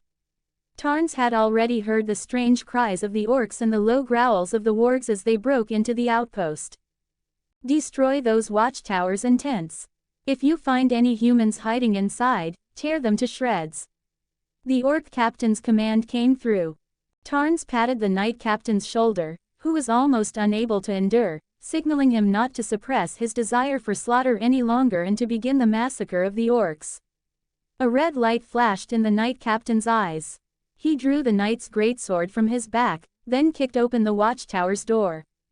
The iron door opened outwards with a boom, hitting the nose of a warg that was cautiously approaching, having smelled human scent, causing it to let out a startled "awoo." The pupils of the orc sitting on the warg's back instantly dilated. Before the scene inside the door could register in its eyes, a crimson light of blood, like a tide, engulfed its vision.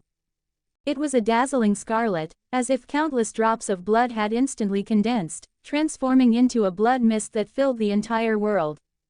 Its vision began to blur, and its consciousness was mercilessly dragged by a giant hand of darkness, sinking into a bottomless abyss. The surrounding orcs witnessed this sudden, bloody scene. Their screams intertwined with the frightened howls of the wolves. The orc's corpse, along with the warg beneath it, was split in half, a bloody mess sprawled across the doorway. The bodies of the other orcs around them involuntarily recoiled, their footsteps shuffling over scattered stones in confusion, creating a panicked sound. The scent of blood permeated the air. Even the orc captain was startled by this bloody scene, but just as he was about to roar, he was interrupted by a sudden sound of footsteps. Thud, thud. The footsteps were not loud in the noisy environment, but each step of the iron boots seemed like a heavy hammer striking the orcs' hearts, the echo lingering in their minds. The knight captain's figure slowly emerged from the watchtower, his movements steady and deliberate. He held the knight's greatsword, stained with orc black blood and fragments of internal organs, with both hands. With a gentle swing, the filth scattered like autumn leaves onto the solid ground, leaving a trail of deep bloodstains. I said, tear him to shreds. He's just a human knight, what are you fools afraid of? The orc captain suppressed the unease in his heart and roared furiously. The orc closest to the knight captain, under the captain's command and pressure, raised its axe and blade, which were less than half the length of the knight's greatsword, and charged forward. But what the orcs did not expect was that the knight captain charged even faster. No, he crashed into the crowd of orcs with an almost insane resolve. Raise my sword, blood, surge. Amidst the flying dust, the knight captain's roar, like a beast's howl, tore through the battlefield's dullness. The knight's greatsword in his hand unleashed one blood slash after another, the bloodlight blossoming amidst the orcs' astonishment. Just as the knight captain attracted the attention of most of the orcs, the Kingric royal army soldiers hiding in the other watchtowers began to show themselves above the watchtowers. 2 soldiers stood on each watchtower. They raised their already strung crossbows and pulled the triggers. Whoosh! The familiar sound of arrows cutting through the air came. Not long ago, the orcs had heard arrows making this sound at the fortress below, shooting down their comrades. The Kingric royal army soldiers fired in turns. Their accuracy was countless times higher than that of the Demahuman swarm at Kenneth Haight's fort, who could barely draw their bows. The first volley alone caused the orc captain to lose about 20 of his members. A warg, lucky enough not to be hit in a vital spot by an arrow, was enraged by the pain of its wound. It roared at the soldiers firing crossbows from the watchtower, then charged to the door below the watchtower. The next moment, the watchtower door also swung open outwards, and a cold, sharp broad-headed spear met the injured warg, sinking deep into its skull. A knight, dressed similarly to the knight captain who had fallen into the path of blood, emerged from the watchtower, carrying a golden-yellow greatshield and a long spear. He first gave the other knight captain a cold glance, then snorted and raised his long spear, pointing it at the chaotic orcs, and loudly called out to the 4 soldiers who had been ambushed behind him, "Don't let that knight who has fallen into evil ways snatch our first achievement from Tarns, your majesty. All units, march with me." End of chapter. Check out my Patreon for more chapters on all of my fanfics. www.patreon.com/MeowthTL closing square bracket. +300 power stones equals +1 bonus chapter. +500 power stones equals +1 extra chapter. Thank you for your support.